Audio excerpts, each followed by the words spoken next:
a long time ago, in a galaxy far, far away, there was this guy on YouTube who got on this exact same screen that you're looking at right now and talked about the worst Pokemon that ever existed.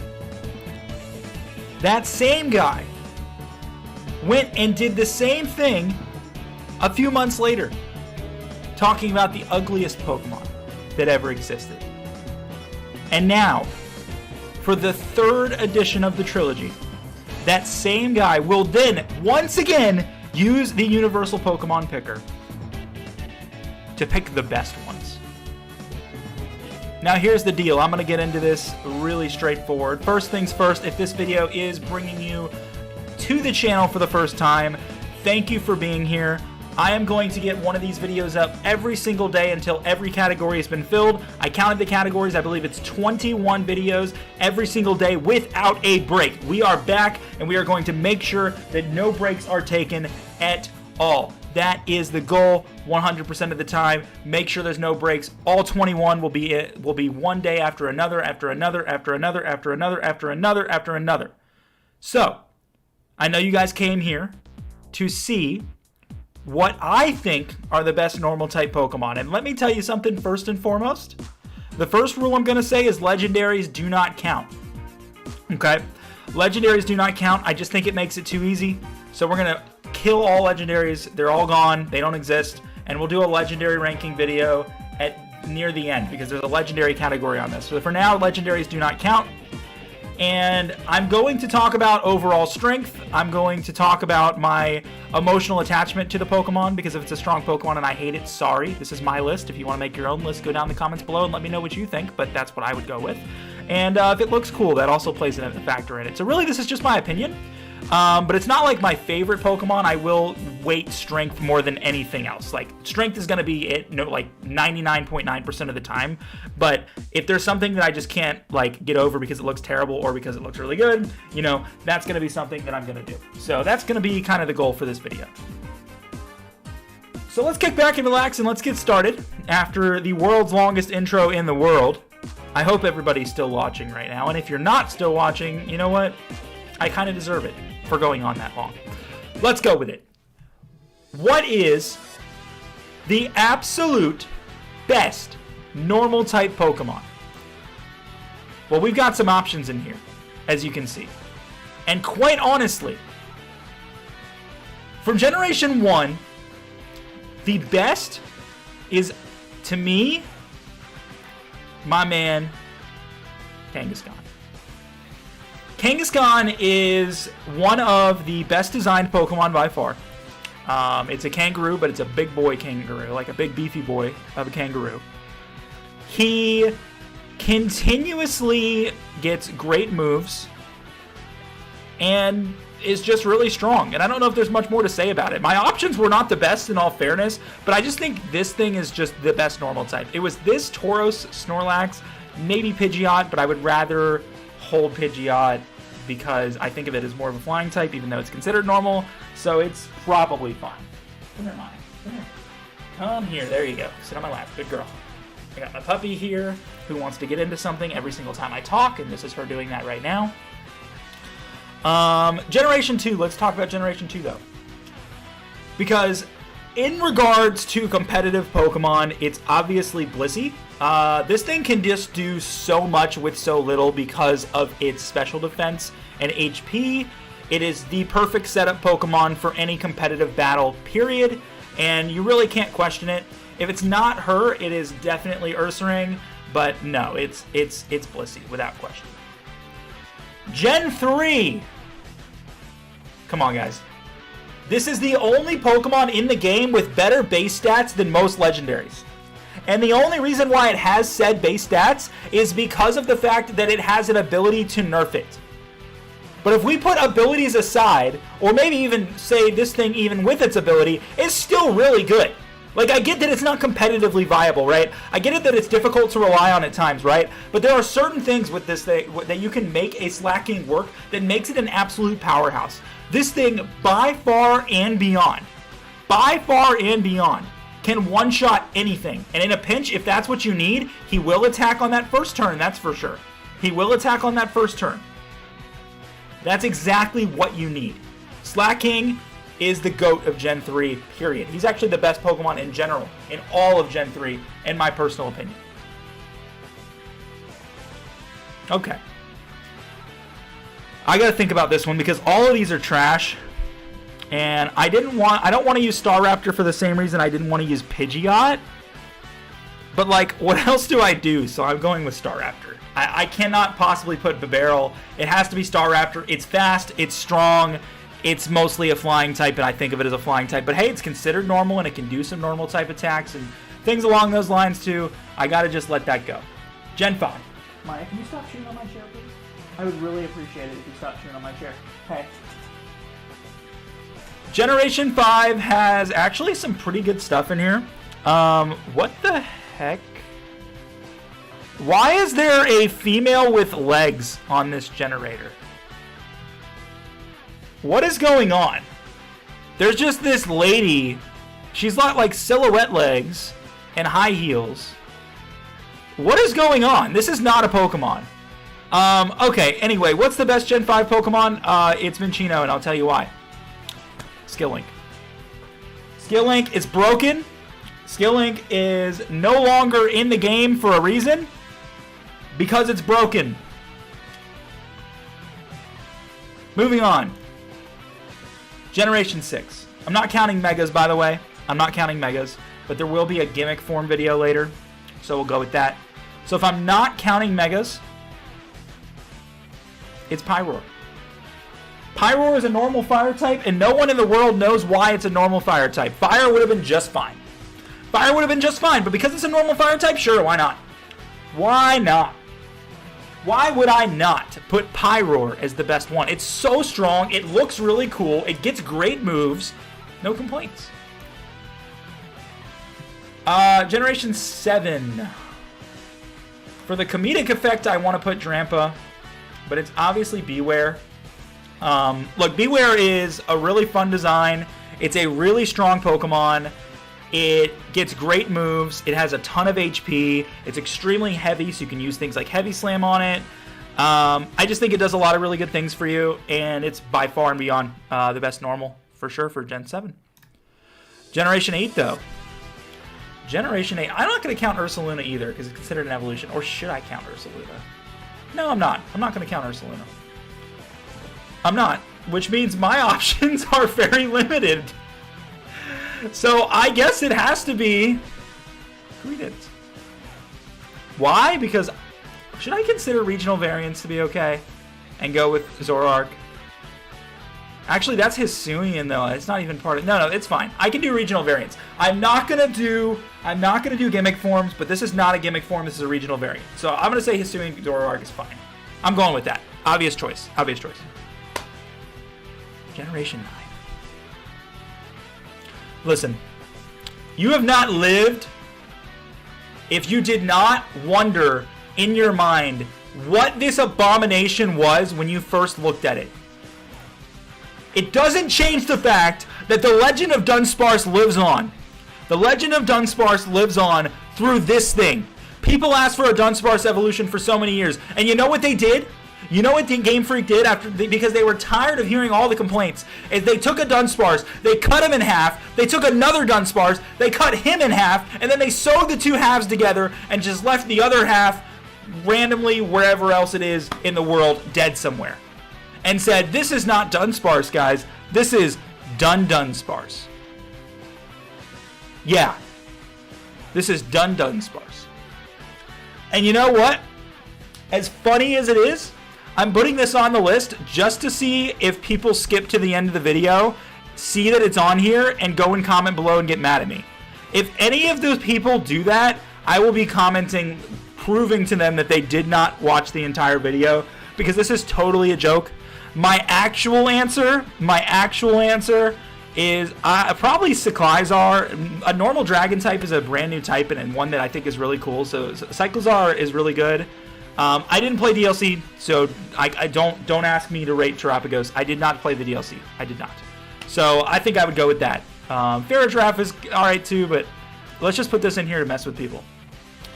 So there you have it, the best normal type Pokemon from each generation. We've got Kangaskhan, Blissey, Slacking, Staraptor, Cincino, Pyroar, Bewear, Hisuian Zoroark, and Dunsparce.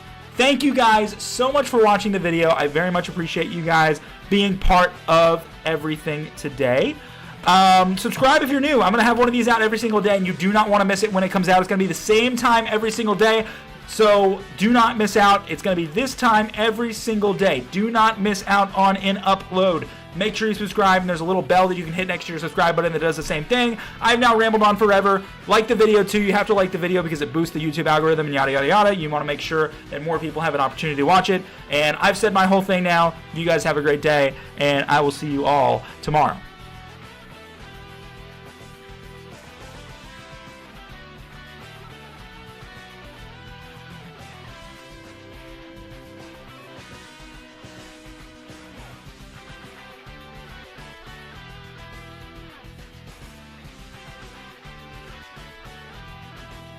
Welcome back. We're going to keep talking about great Pokemon here on Wigs Gaming today. If you watched the video yesterday, you know that we are doing fire types today. If you did not watch the video yesterday, what are you doing? Go watch the video yesterday. Why would you not watch the video yesterday? I'll put a link in the description down below for you to take a look at the entire playlist so that you can go back and watch any of the ones that you missed. And if you're subscribed, you probably already watched it. So if you did miss it, you probably are not subscribed, so you should hit the subscribe button. By the way, I learned that 60% of people who watch YouTube videos are not subscribed to channels that they watch almost daily sometimes. Why? Because what you're doing is you're supporting a creator, which we appreciate that you're supporting a creator when you're watching any of our videos, right? But you're not telling them that you're supporting the creator. They don't know that people are watching their videos sometimes. And I think it's a nice gesture to kind of let a specific creator, kind of know who's interested in their content and who isn't, even if they're not identifying themselves. So please subscribe. Also, you get videos sent to your feed directly, so you don't miss anything. To me, it's an obvious thing and a very easy, obvious is probably the wrong word, very easy thing for everyone for ease of access, and I very much appreciate it. Now, we're going to talk about some fire types today. We're going to talk about the best ones. As I mentioned in the last video, legendaries do not count. Gimmick forms do not count. So Mega Evolution, Gigantamaxing, none of those count either. Let's go ahead and get started here with the Generation 1 best fire type. Come on, guys. Come on, guys. Can we cue that GIF, that GIF that I see all the time? The 'cause he's the GOAT! The GOAT! Whatever that is, I'm going to cue it up right now. That's what I'm talking about! That's why he's the MVP! That's why he's the GOAT! The GOAT! Yeah, that sounds a lot better. That sounds much, much better. It's much better than I could have done. Number 2, Generation number 2 is another one that is pretty easy. They didn't add a lot of good fire types. They didn't, this was back in the time where they made the starter legendary level, and then they just threw other random stuff that they wanted you to put on your team, but why on earth would you ever put it on your team? And that's what, where Typhlosion and Charizard both came from, pretty much. And Blaziken. Just add them to the list. Add them to the list. Same reason. Same reason. Fire starter OP. Oh, wait, I have a feeling we're going to see another one. Oh, we are. We are going to see another one. How did I know Infernape would just be, look at that, another fire starter. Another fire starter is OP. I wonder why that is. I wonder why that is. I wonder why it's always the fire starter that's so good, though. I wonder why that is. This is going to be a fast video, man. I hope I can mess around on one of these. Okay, here's some options. Here's some options. Alrighty. I think the answer is obvious. And it's Volcarona. Because Volcarona can do so many really awesome things. First off, its typing is amazing because while it gains a weakness to 4 times weakness to rock, it eliminates it eliminates a couple of weaknesses, which I really like about it. Come here. She just wants attention every time I talk because she thinks I'm talking to somebody other than her, or maybe she thinks I'm talking to her, and then she wants to play. Hi, what are you doing? What are you doing? I should webcam one of these videos so you guys can see her. But yeah, I mean, having a fire bug type is really good. It gets incredible moves. It's extremely strong, and I've got no problem with Volcarona. It's a solid Pokemon. Generation 6. Actually a tough choice. It's probably Delphox, because at the end of the day, I would take Delphox over Talonflame. I was deciding between the two. I think Delphox, because of its Fire Psychic typing, which was the first of its type, is the most broken offensive type ever. Like, is it good defensively? No, it's horrible defensively. It has so many weaknesses. But if you need a Pokemon to come in and be a heavy hitter and cover various different typings, I feel like Psychic has always been that heavy hitter type that is neutral against most types, and you add Fire to it, which is probably the second or third one in that same list.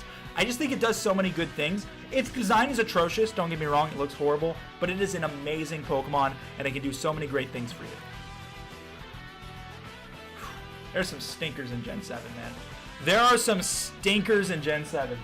I mean, it's Incineroar, but I wish it wasn't. If it wasn't for Smash, I wouldn't care for Incineroar whatsoever. But because they put Incineroar in Smash, he's actually really fun to use. So, you know, he redeemed himself on that one. But I can't tell you how many starters they've had that are cats, and I just hate all of them. I hate every last one of them. It's Hisuian Typhlosion, or it's Cinderace. And it's going to be Cinderace. It's another starter. We've had one non-starter, and it was Gen 5. It's another starter. Look, Cinderace is really cool design-wise, first and foremost. It also has its unique move of Pyro Ball, which I personally think is one of the coolest animated moves in the game, where if you've ever played Gen 8, what Incineroar does is he breathes fire, right? And he, like, puts a fireball on his leg, he kicks it up, and then he flips and he punts the fireball at its opponent. It is so brutal, and it's funny that we live in a world where a game that's rated E for everyone involves so much flame and destruction, but it's okay because it's monsters battling. But, like, it's awesome. Like, you literally destroy anyone with Cinderace. Not to mention, he's so fast. He's so fast, he's so powerful. He's a physical fighting type, fire type, which you don't see too many of as well nowadays. I've just really, really liked Cinderace. And let's see if there's another starter coming up. Oh, that's right, this guy exists. Come on, man. Come on, man. Skeledirge is my guy. I played through Scarlet and Violet, and I was so happy when I saw Fuecoco. I saw this little crocodile guy.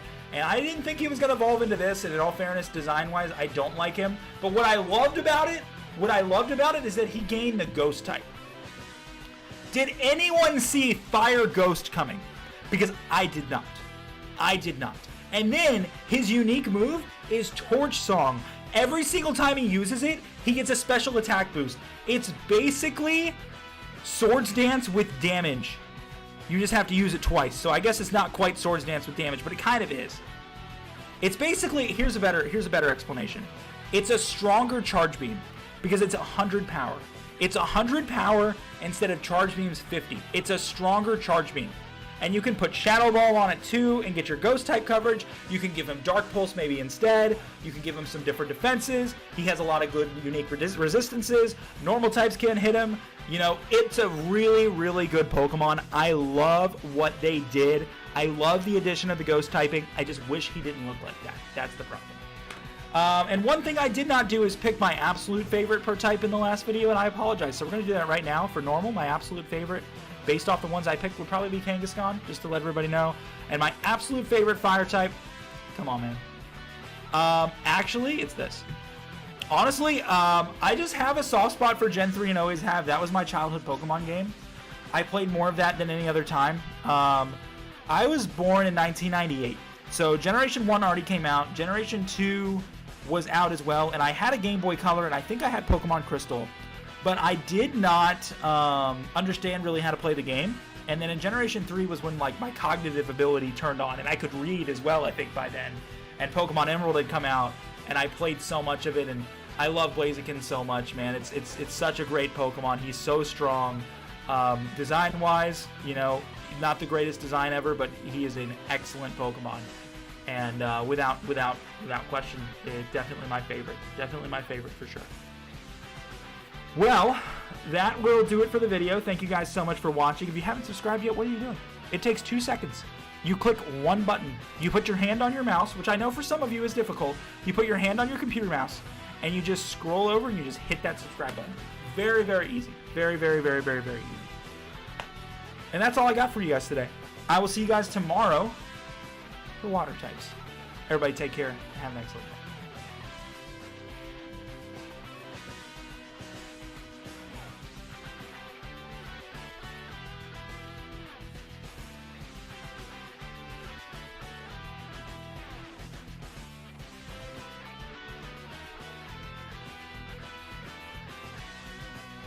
Hello everybody and welcome back. We are going to talk about some more of the best Pokemon from each generation, and today is going to be all about water types. So if you haven't done so already, make sure you're subscribed because I'm getting one of these videos out every single day. Do not miss out. It's all going to be one day after another, same time every single day. So don't forget it. Let's talk about some of the best water types in all of Pokemon, and we're going to start with Generation 1 here, and I just realized I need to scroll over, guys, because we need to see this whole list. There's a lot of water types in Pokemon, guys. A lot of them.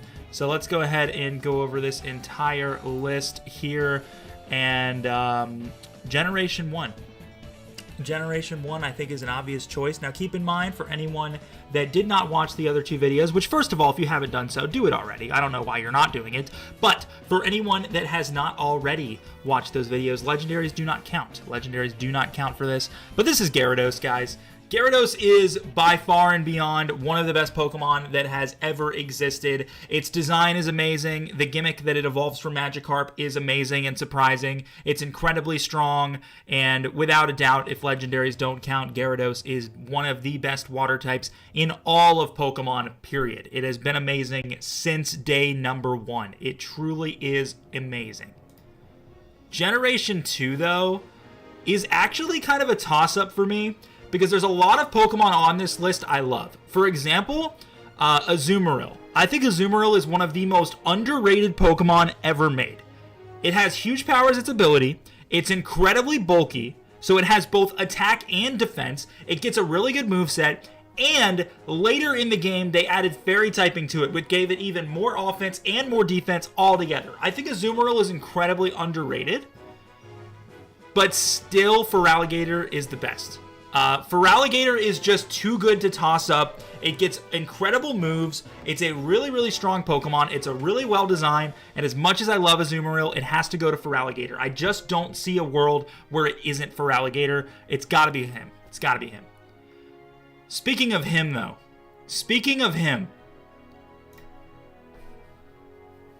This is, in my opinion, the best dual typing in the game. One weakness to Grass. And I know it's a ×4. But competitively, you can know if anything can learn a grass move, you don't send it out. And if it doesn't, then you can send it out.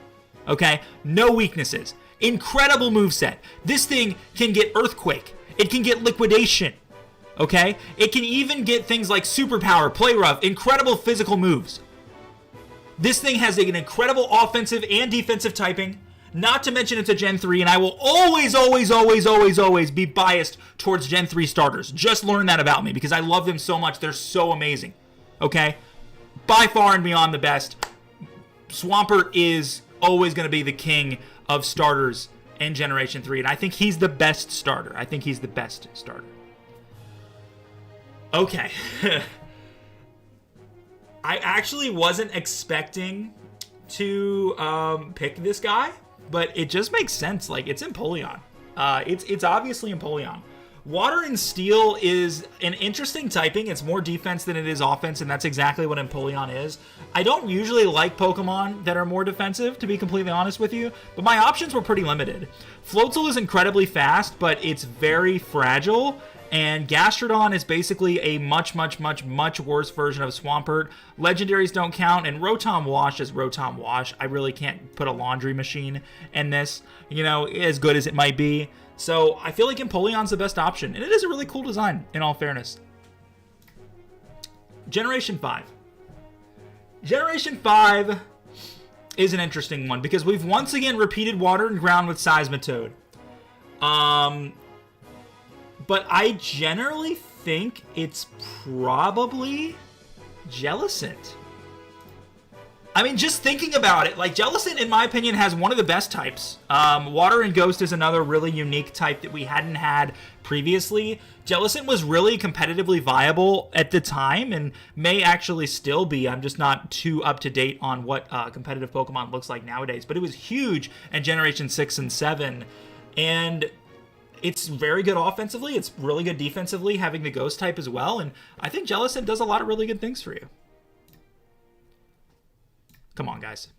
Come on. Did you think there was going to be a different answer for Generation 6? Did you think that there was going to be a different answer? Greninja is by far and beyond one of the greatest Pokemon that has ever been made. It's iconic in regards to design. It's iconic in regards to its ability. It's iconic in regards to its power. This thing is incredibly fast. It's incredibly strong. It gets Water Shuriken, which is, in my opinion, one of the coolest unique moves ever made. I love this thing so much. Greninja is amazing. It's one of my mains in Smash as well. They did an excellent job designing this Pokemon. They did an excellent job marketing this Pokemon. They did an excellent job making this Pokemon as strong as they did, because everyone would be very upset if it wasn't. Greninja is definitely not only the best water type in Gen 6, one of the best ever made, maybe even the best ever made. Maybe the best ever made. I'll have to make my mind up at the end of this. Gen 7, though? Gen 7. I don't want it to be Primarina. And that's okay, because Golisopod exists.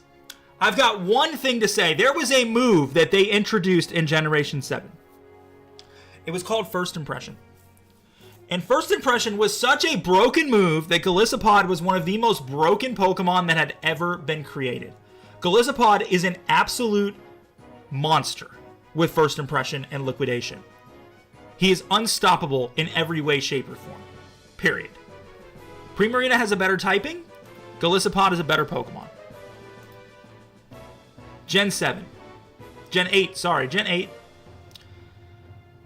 is Urshifu. I mean, this is an obvious choice. Urshifu is one of the most broken Pokemon they ever created. I don't think it's considered a legendary. Is it considered a legendary?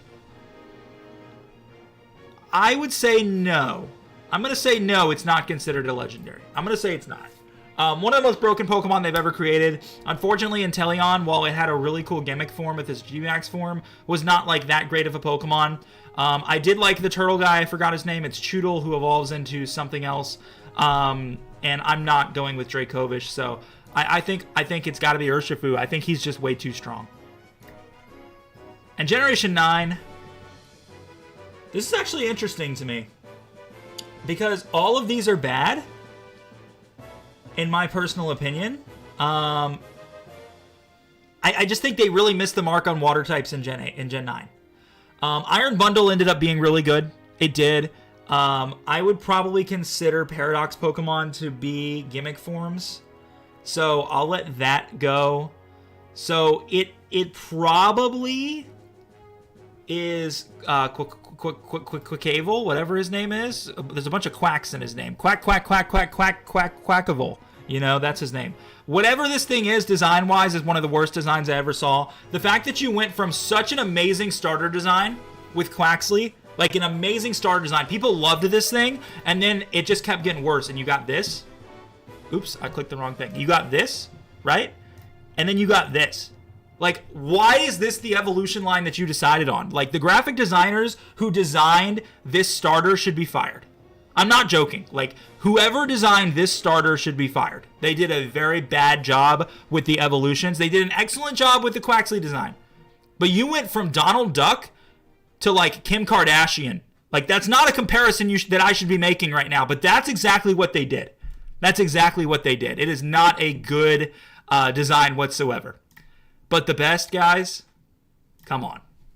Come on. I only talked about this thing for like 5 minutes of this video. Greninja is iconic. It is legendary, and in my opinion, the best water type they have ever made. That's going to do it for today's video. Thank you guys for watching. If you made it this far, I'm going to do this at the end of every single video, so I want you guys to know one thing. At the end of every video, I'm going to ask you guys, if you made it this far, to comment something down below. Today, if you made it this far, I want you guys to comment for alligator, okay? I want everyone to comment one word for alligator. That'll tell me if you guys made it to the end of the video. Thank you so much for watching. Have an excellent day, and I will see you tomorrow so we can talk about some grass types.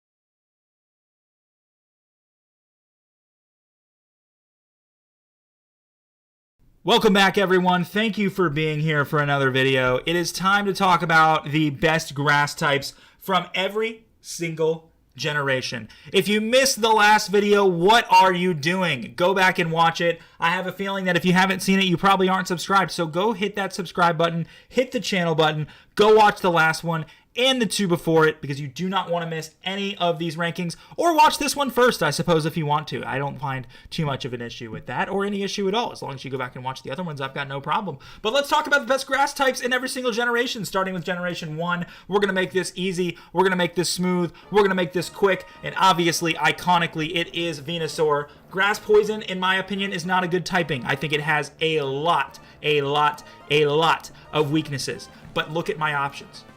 Do you really think I'm going to use Parasect? Do you really think I'm going to use Victory Bell, Vileplume, Executor, Tangela?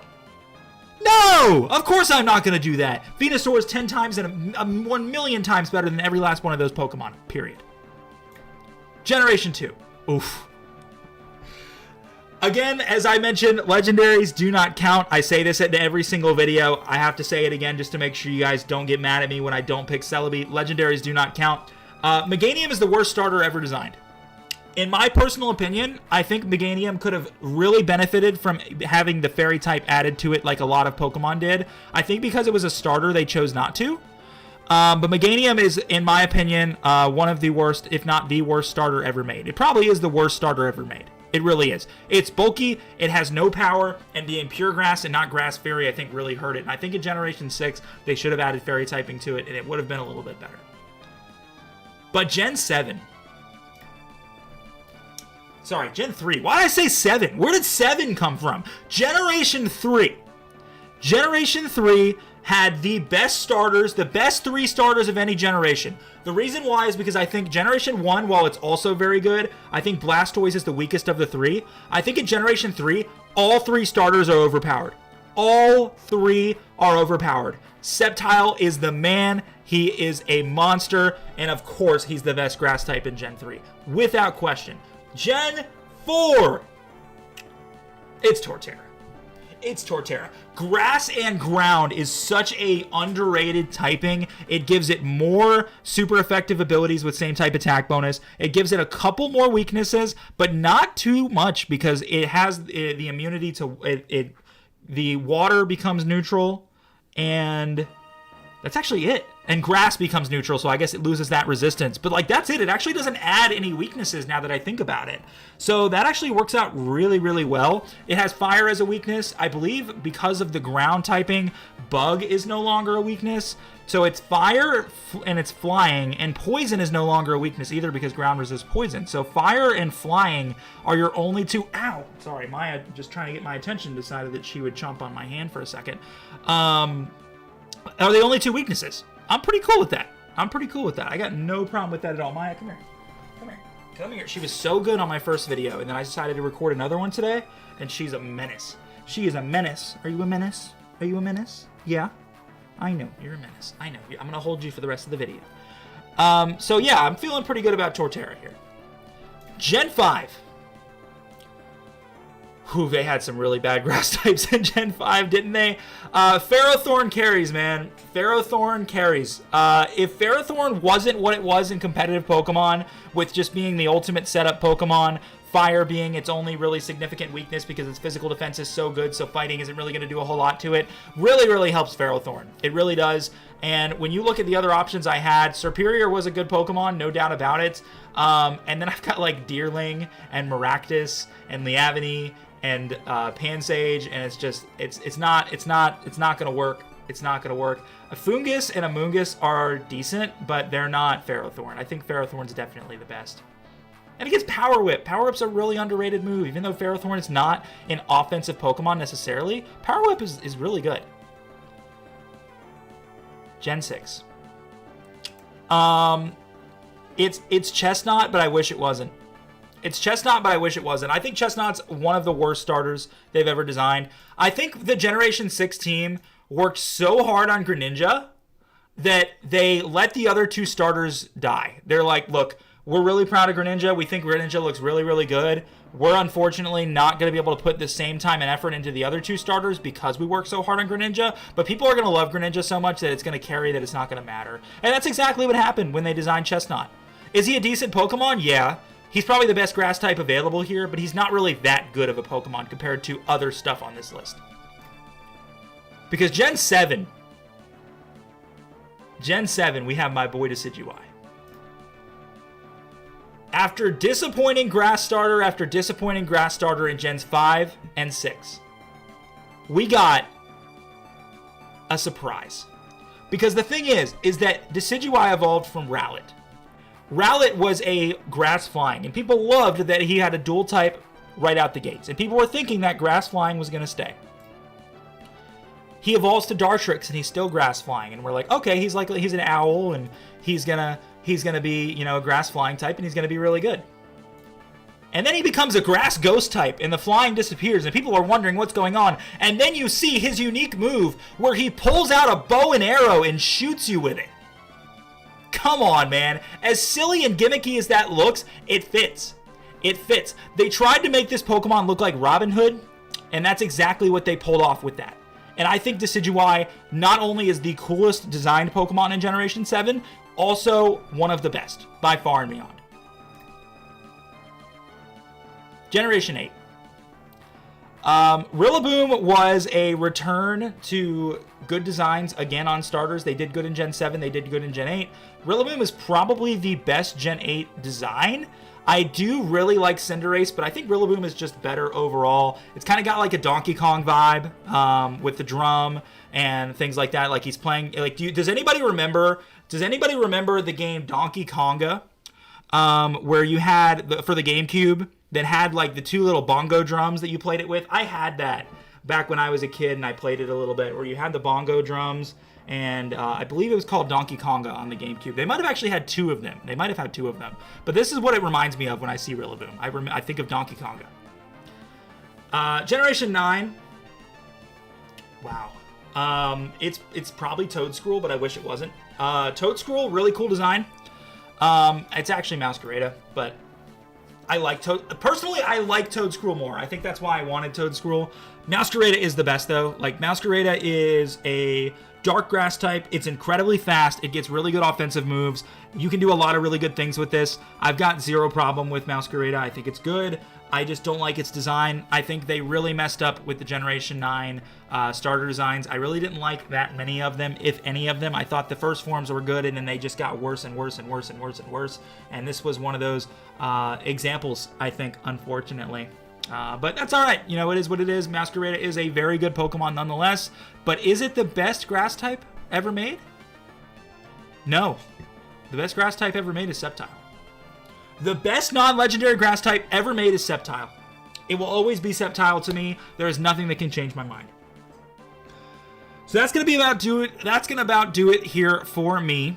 If you guys made it this far, I want you to comment Donkey Kong.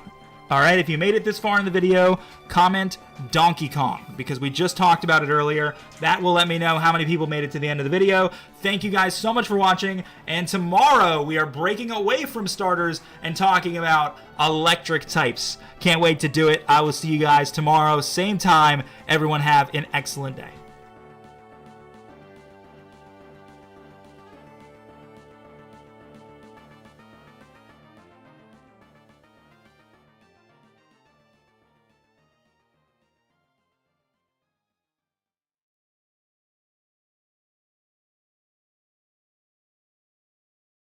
Hey everybody, and welcome back to another video here on Wigs Gaming. It is that time once again. We're going to talk about some electric type Pokemon. What are the best ones? We're going to talk about it all once again. Now, keep in mind, if you missed yesterday's video, go to the channel and watch yesterday's video, or just watch it after. Either one's fine. But I will tell you this, if you missed yesterday's video, you're probably not subscribed. So go down there, hit that sub button. It would really, really mean a lot. Now, let's go ahead and get into it because I don't want to waste any time whatsoever. Let's get into this electric type video because I'm going to talk about the best ones in every single generation today. And for Gen 1, in my personal opinion, it's Electrode. And here's why it's Electrode. Electrode is the fastest electric type in the game for like 3 or 4 generations. It is that good. It gets great moves. It's incredibly fast. Design-wise, could they have done better? Yes, but I kind of like the gimmick that it looks like an item on the ground and then you click on it and then there's a Voltorb and Electrode. I kind of like that. So it kind of has a redeeming quality there. But this is also just one of my favorite Pokemon too. It's incredibly good, don't get me wrong, and I think it is better than everything else. The only thing I'd say that rivals it is probably Raichu, but I would still take Electrode first because of the speed. Gen 2. Oof. Yeah, it's Ampharos. There's no other competition. As I mentioned before anybody gets mad, legendaries do not count. I have to say this every single video because new people watch every single video. Legendaries do not count for this because it would be way too easy and they'd wipe the floor. So, Ampharos, obviously. I mean, Chinchou and Lantern. Are you kidding me? Does anybody even like them? Elekid is a baby Pokemon. Pichu is a baby Pokemon. It's Ampharos. There's no competition. There's no competition at all. Gen 3. Again, no competition. Do you really think I'm going to put Plusle or mine in here? Do you really think I'm going to do that? Do you really think in a world where there's Manectric or Plusle and Minun that I would put either Plusle or Minun? Of course I wouldn't. Okay, now we've got some competition. Because we have every Rotom form, Magnezone, Luxray, and Electivire. And I did not know they had these Pichus. What is this Pichu holding? That looks like a smoking device. Am I the only one that sees that? It looks like one of those, like, and I don't know this from experience, just so everybody knows. I'm anti-drug and anti-alcohol. I've never done either in my entire life. But does that not look like a bong to you? It looks like a bong to me. Maybe it's because I've never actually seen one. That's probably the actual answer. Regardless, okay, regardless.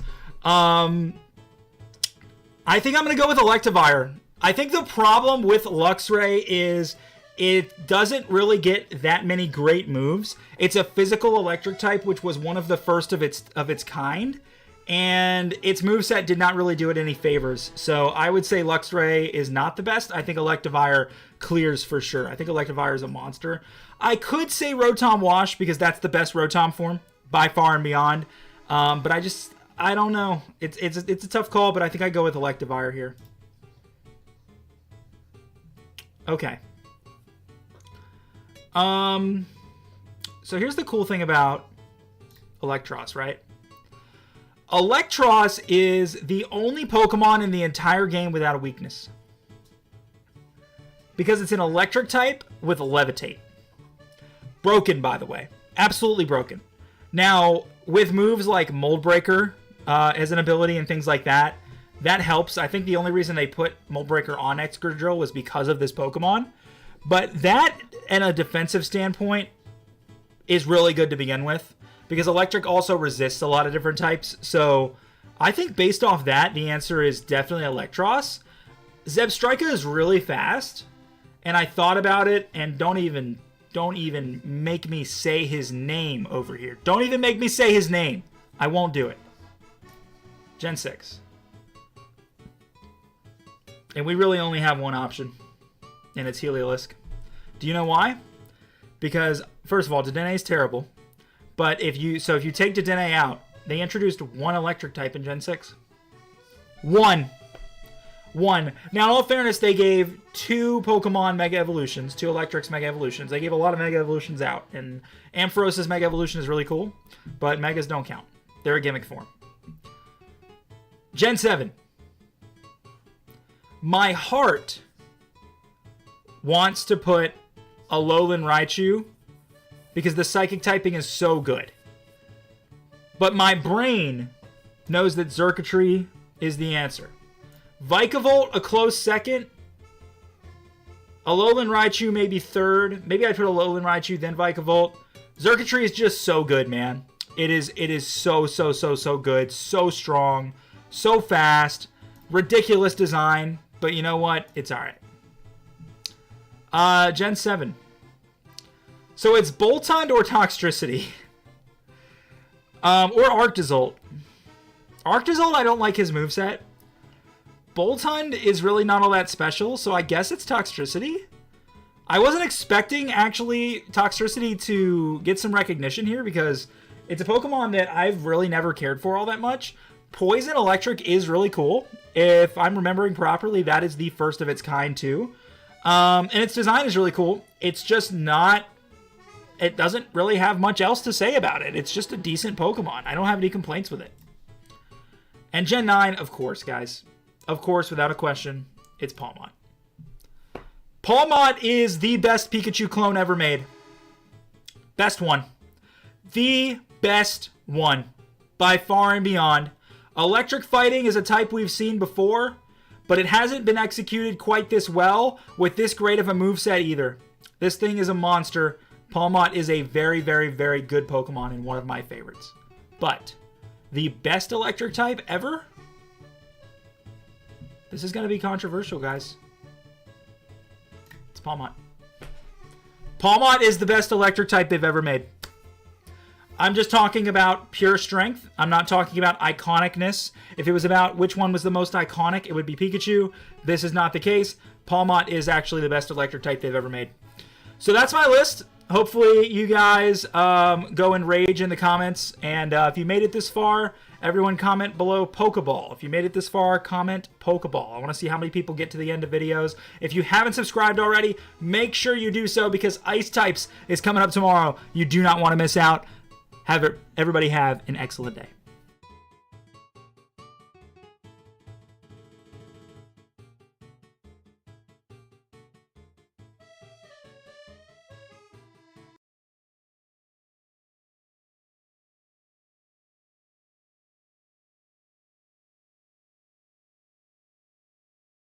We've been doing this for a few days now, and I think you guys know the drill, so I do want to let you know that if you don't know the drill, it's probably because you have not been watching the other videos that have been coming out, meaning you're a newcomer, so make sure you go down to the bottom of the video and subscribe. There's even an icon in the bottom right corner of your screen, of your full screen, that has my profile picture on it. You just click that, it takes you to the channel page, and it lets you subscribe, so do that as well.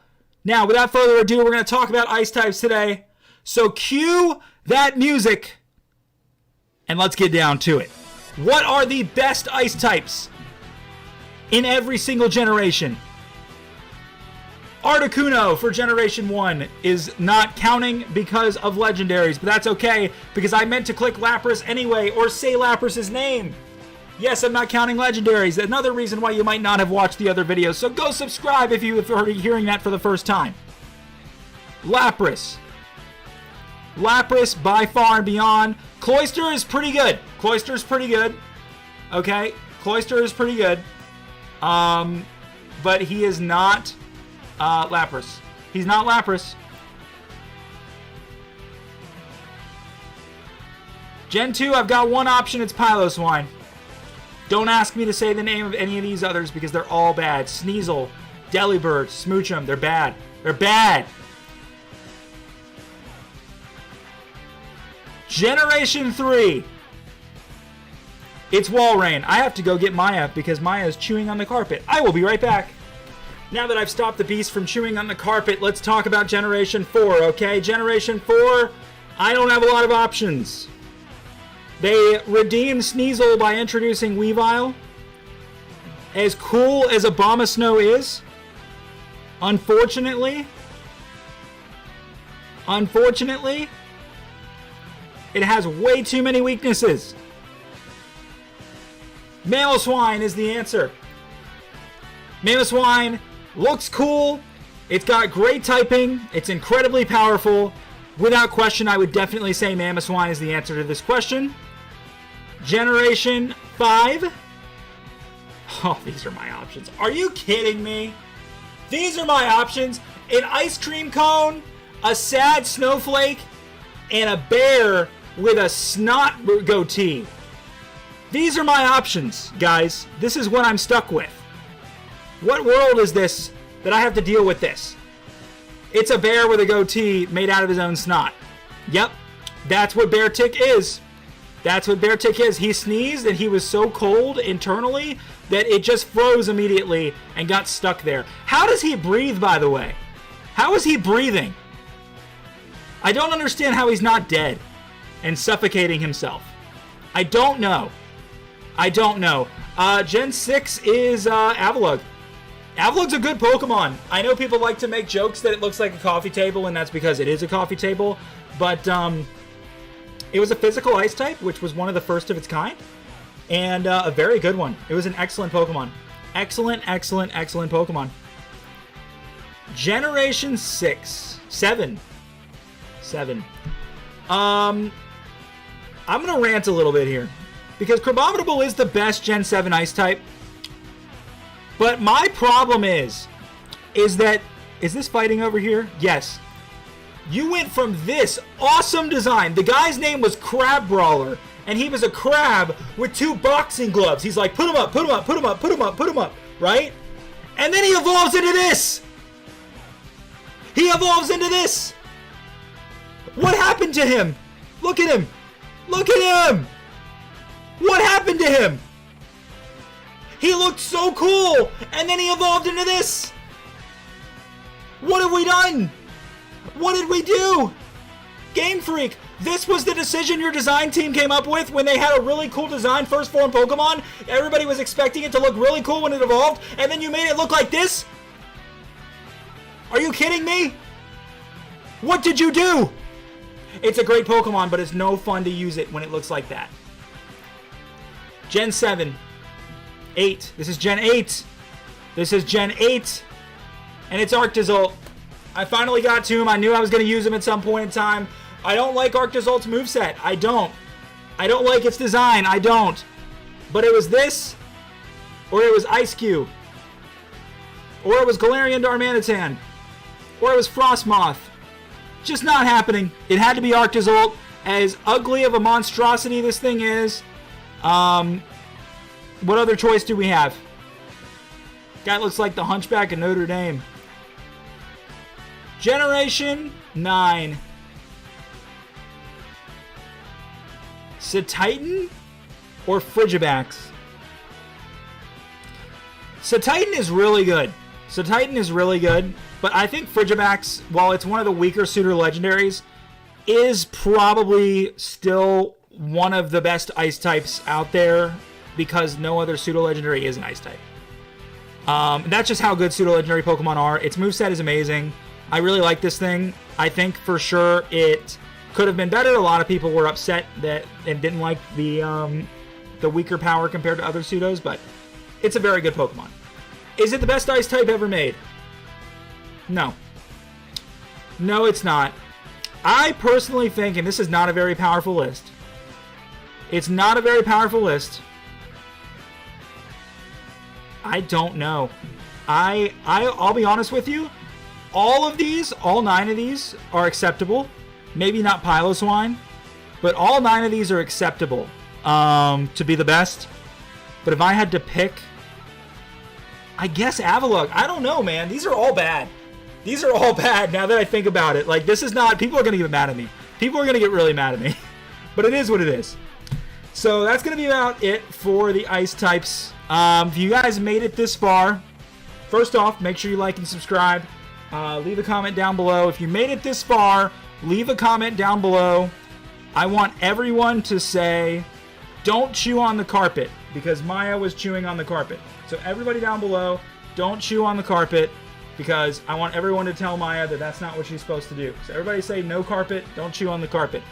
That's all I got for you guys. Everyone have an excellent day, and I will see you guys tomorrow for fighting types. And we will not be talking about Crab Brawler tomorrow, because he is a first form, and there are much better options in here. Take care.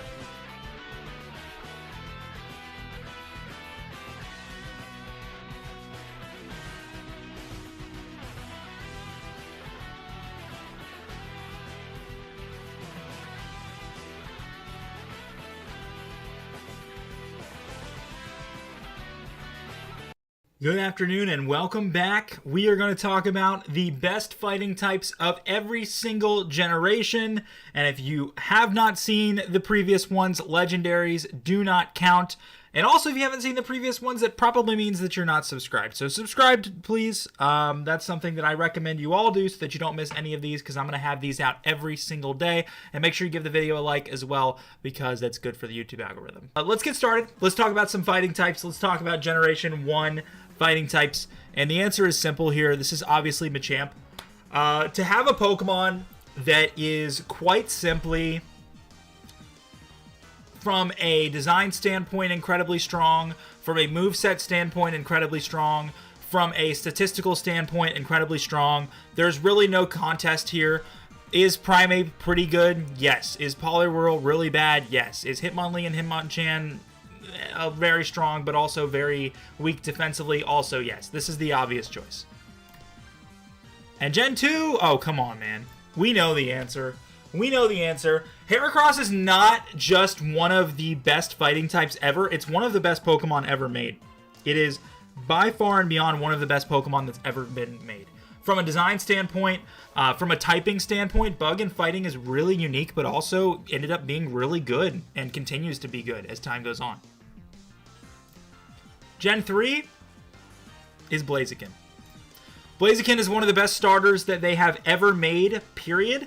And it's also one of the best fighting types that's ever been made. It's just that simple. Blaziken is by far and beyond one of the best Pokemon ever made from a design, typing, and statistical standpoint.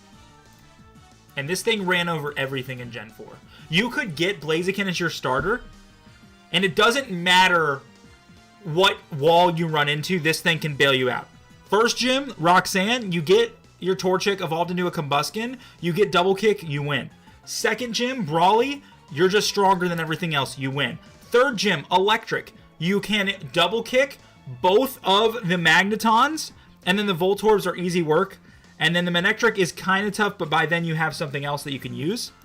The fourth gym, by then you have a Water type, and Blaziken can still bail you out because he resists every single Pokemon that Flannery uses. The fifth gym, you just use fighting moves. The sixth gym, you're weak to the bird Pokemon. However, you're just stronger than everything. The seventh gym, you're weak to psychics, but you can just use your fire moves. The eighth gym, you're weak to water, but you can just use your fighting moves. There's just so much variation that you can do with this thing to where it's usable in every aspect so long as you're leveled up properly. Gen 4. Some people probably want Infernape, but I'm going Lucario. I'm going Lucario because Lucario is, plain and simple, the best designed Pokemon ever. It has some of the coolest moves and movesets that have ever existed. This thing is legit. It is by far and beyond the best fighting type in Gen 4. It is not Infernape. I'm going with Lucario. If you guys disagree, let me know in the comments, but I'm going with Lucario. We have a lot of fighting types in Gen 5. A lot of them. And I think it's got to go to Conkeldurr. Emboar is close. I think maybe at this point, the reason why a lot of people don't like Emboar is because they went with firefighting 3 times in a row. But I think Conkeldurr, just with its moveset, it evolves. It gets fully evolved fast. Its moveset is great. It's very strong and very defensive all at the same time. This was also competitively one of the best Pokemon you could use around Gen 5 and 6 time as well. I think Conkeldurr is great. Gen 7. I don't have a lot of good options here. I'm going to go with Hawlucha because I don't want to use Chestnut. No, it's still Chestnut, guys. It is Chestnut. It has to be. It has to be Chestnut. I love Hawlucha, but Chestnut is just... Chestnut is just the strongest one. I don't think it's a very good Pokemon, and I think it's one of the worst starters they've ever made. But it's the best fighting type because we really don't have a whole lot of options. Hawlucha would be second, and Megas are going to have their own videos, so I'm not including them. And Pancham and Pangoro are just what they are. Fighting types that are weak to fighting. Not ideal. Not ideal. Gen 7. Should I count Ultra Beasts? I don't have to count Ultra Beasts because Komodo is here. A lot of people don't like Komodo for two reasons. Its design and the fact that compared to other pseudo-legendaries, it's weak. Doesn't mean that it's not a great Pokemon. Just because it's not as strong as other pseudo-legendaries does not mean that it's a bad Pokemon. This thing is supposed to be a Komodo dragon from a region that is a tropical-based environment. So it makes complete sense to me. It's a dragon fighting type. Yes, it is not as strong as other pseudo-legendaries. Is it still stronger than most Pokemon? Yes, that's the thing people tend to forget about Komodo.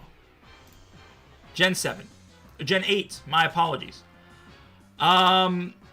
Actually, it's probably Urshifu. But I almost want to give it to Sirfetch'd, but it's Urshifu. It's obviously Urshifu, one of the best Pokemon they've ever made, period. And Generation 9? It's still Palmont. Listen, I said the same thing in my Electric-type video. I think this is one of the best Pokemon they've ever made. It's the best Pikachu clone they've ever made by far. This thing is so fast, so versatile, and gets so many great moves. This is an excellent Pokemon. Do not sleep on Palmont. Do not sleep on him. But what's the best?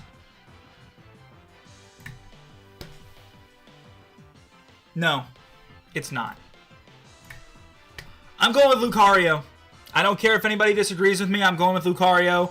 I think that this is the best Pokemon, best fighting Pokemon ever made. And in my opinion, one of the best and most iconic Pokemon ever made.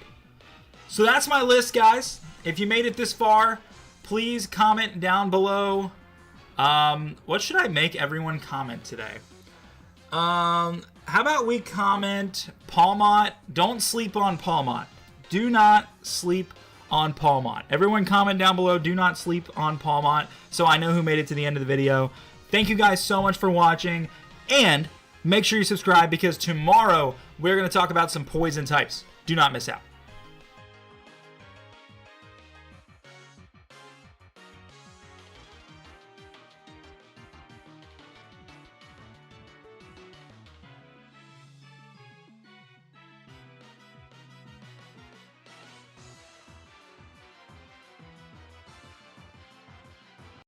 Welcome back. It's time to talk about some more great Pokemon. A channel that was built on a foundation of talking about terrible Pokemon is now saying good things about them? What world is this? It's the world that I live in because I decided that this was the video we decided to make today. Now, if you missed out on fighting and all the other types before, that means one thing and one thing only. You are not subscribed. So go and hit the subscribe button. It takes all of half a second. I'll give you some time. I'll wait. Okay, now assuming you subscribed, let's go ahead and move forward here. Keep in mind that legendary Pokemon do not count. I don't know if there are any legendaries that are even poison type, actually. There may not be. Are there any? We're about to find out. Why am I even bothering? We're about to find out. There's no point of even stressing right now. We're going to find out right now. Alrighty. Generation 1. Poison. What is the best poison type? I'm actually torn between a few because there's a lot of really good poison types here. Excuse me. Also, Nidoking is not listed for some reason. He counts, but he's not listed. I think I might still go Venusaur. Yeah, I'm not going to go Gengar. I'm going to go Venusaur. I'm going Venusaur 100%. I think Venusaur is the best poison type in Generation 1. They made the starters amazing in Generation 1 for a reason. It was the first iteration of the game, and they wanted the Pokemon that you start with to be one that you developed an attachment with and you kept for your whole journey. You weren't going to do that if it wasn't powerful. Simple as that. That's why all three starters are good. Generation 2 is Crobat, without question. Crobat is one of the fastest Pokemon in the entire game, and unfortunately, it did not get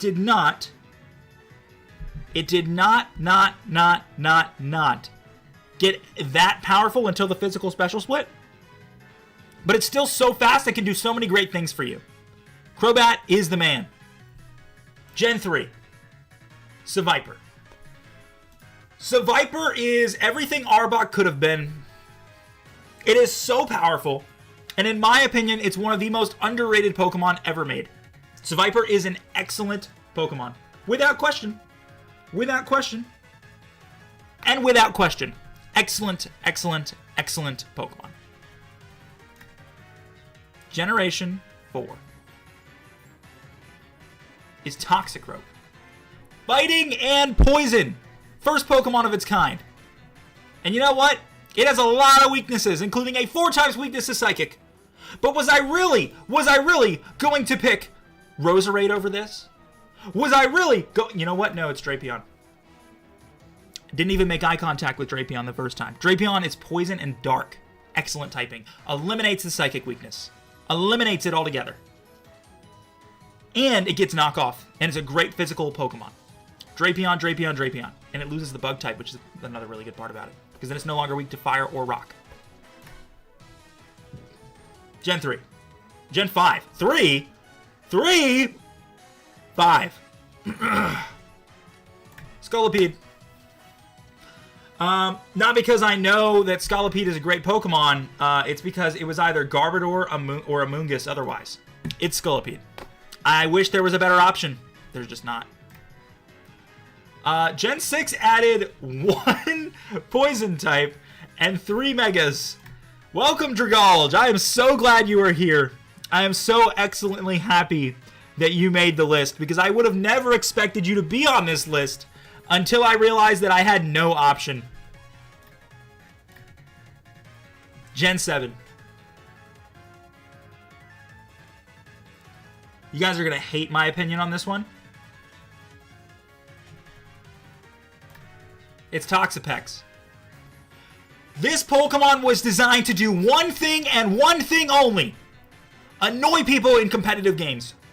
And what did it do with Baneful Bunker? With Toxic Spikes? Annoyed everyone. It was designed to be in competitive Pokemon. It was designed to be annoying. And it did just that. Name me a Pokemon better than being annoying than this thing. Name one. Go ahead. Go down in the comments right now and let me know what is more annoying than Toxapex. Generation 8. We got a lot. We got a lot. We got Hisuian, or is that Galarian? Slowbro. That's Galarian. Hisuian looks different. We've got our boy Overquill.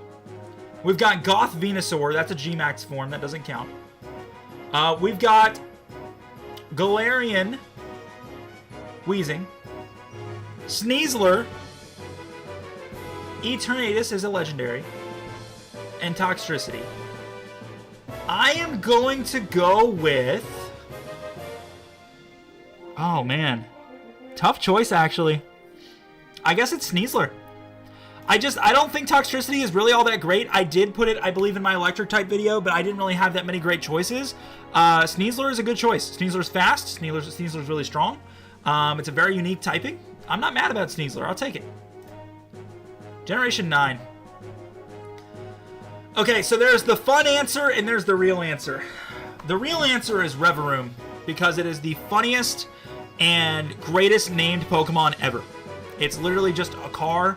This one is called Vroom, and this one is called Revroom. But the right answer, and I wasn't sure if I was going to do this, I received a comment from a viewer named Alex, who specifically told me that Clodsire should be part of this video. And I wasn't sure at the time if Clodsire was going to make the video. But looking at my options right here, right now, it is Clodsire. Congratulations. I picked Clodsire. But the best poison type?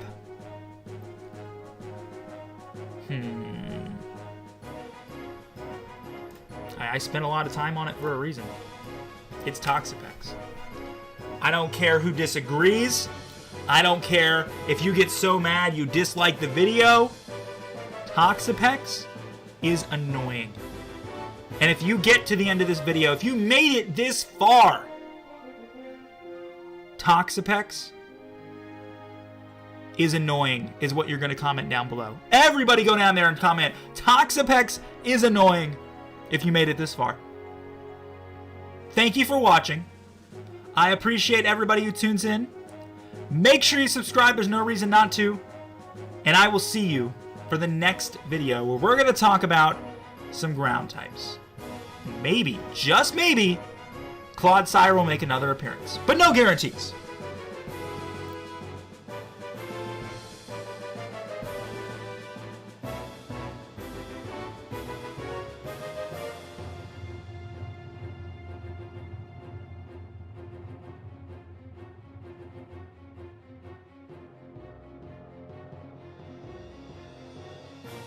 Welcome back, everybody. I'm sure everybody's frustrated by how long my intros have been on every single one of these videos, so I'm going to tell you one thing and one thing only. If you didn't see yesterday's video, you're probably not subscribed, so go down there and click it. We're going to talk about the best ground types in every single Pokemon generation, but legendaries or gimmick forms do not count. Let's go. Let's do it right now. Let's get started with the first one. The first one is going to be, for Generation 1, Nidoking. Nidoking did not make an appearance in the Poison type video because for whatever reason he's not on this list. Oh, now he is. Oh, you know what? My screen was cut off. That's why you guys couldn't see him. He was there the whole time. Alright, I wouldn't have changed my opinion anyway. Regardless, Nidoking is the best ground type in Gen 1. Nidoking is a monster. He gets incredible moves. He gets great typing. You can evolve him super fast because you get a Moonstone after the first gym. He gets Mega Horn as well. One of the best Pokemon in all of Gen 1. Anyone who speedruns Gen 1 always picks up a Nidoking. Every single time. There's a reason for it. There's a reason for it. It's so versatile and it takes care of so many battles for you before you even realize it. Generation 2.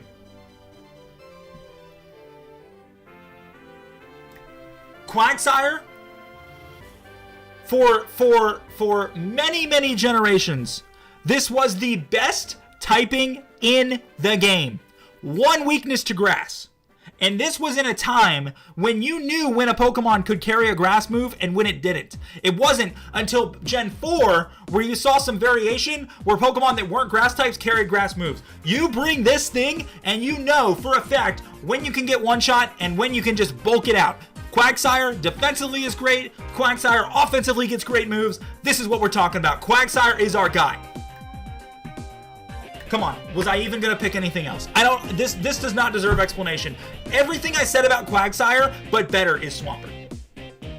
Everything I said about Quagsire, Swampert is better. Period. Case closed. Gen 4. Same typing here, but the thing is, even though Gastrodon has the same typing, it's way worse. But you know who's really good? Is Garchomp. Pseudo-legendary, the first of its kind to be a ground type. Garchomp is the man with the plan. He's a monster. Generation 5. Oh. These are some bad options. I'm going to go with Excadrill.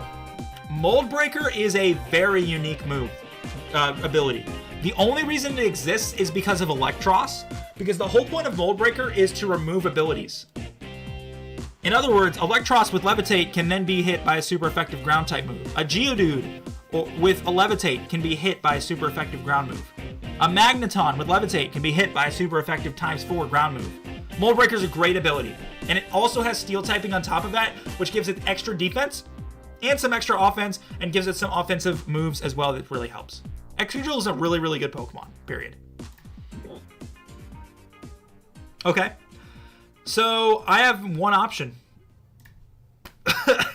It surprises me when I see how little Pokemon they added in Gen 6, but I get it because a lot of that time that could have been spent designing new Pokemon, designed Mega Evolutions instead. And I prefer that anyway, because Mega Evolutions were by far the best Pokemon gimmick ever. And I hate that they keep changing the gimmick every single generation. Like, take a system and elaborate on said system and expand on said system. I understand that Megas were overpowered, but they could have rolled that back a little bit and just released a couple new Megas every generation instead of a bunch of them. And because of the fact that they limited from every single Pokemon to like 200 in Generation 8, they really could have done a good job controlling how many Megas were allowed and how many weren't, and in competitive they would have just banned them anyway. So like, I think it would have been better if they just kept Mega Evolution around, because to go from Mega Evolution to Z moves to G Max to terrestrialization is just silly. Like, why do you have to change the gimmick every single time? Just expand on one that works. Simple as that. And everyone loved Megas. Everyone loved G-Max. People don't really care about terrestrialization, but unfortunately, out of all of them, I would expect Nintendo to actually elaborate and expand on terrestrialization before they do any of the rest, unfortunately. Which is not what I wanted, but I get the point. Like, I get how easy it is for them to do that, which is unfortunate. But yeah, I don't have any other option but Diggersby, so it's Diggersby. Gen 8, 7. Mudsdale, to this day, Mudsdale is one of the best Pokemon out there. It gets incredible movesets, and it's so tanky.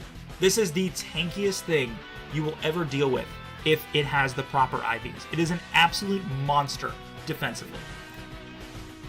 Generation 8. My options are a Stunfisk, an Ursaluna, or a Sandaconda. I'm actually going to go Sandaconda. I really, really like him. I think that his design is, as silly as it is, really funny.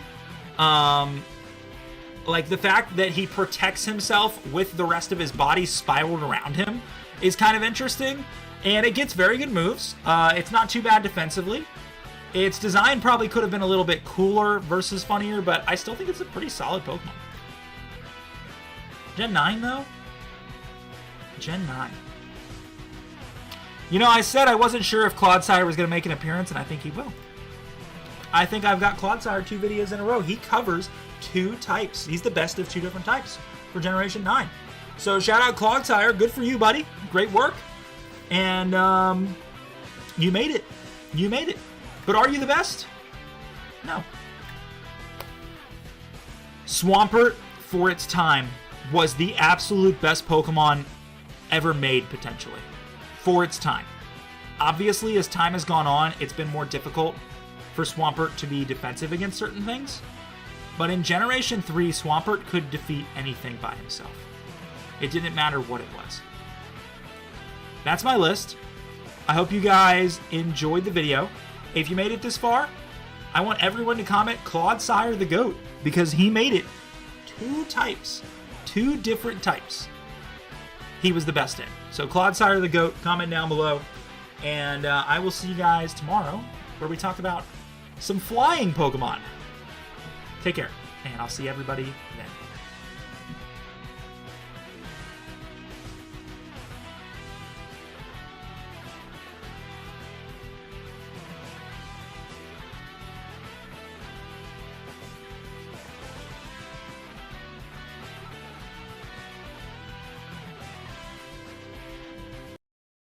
Hey everybody, welcome back. It is time to talk about some of the best Pokemon from each generation, and today we are going to have that discussion about flying types.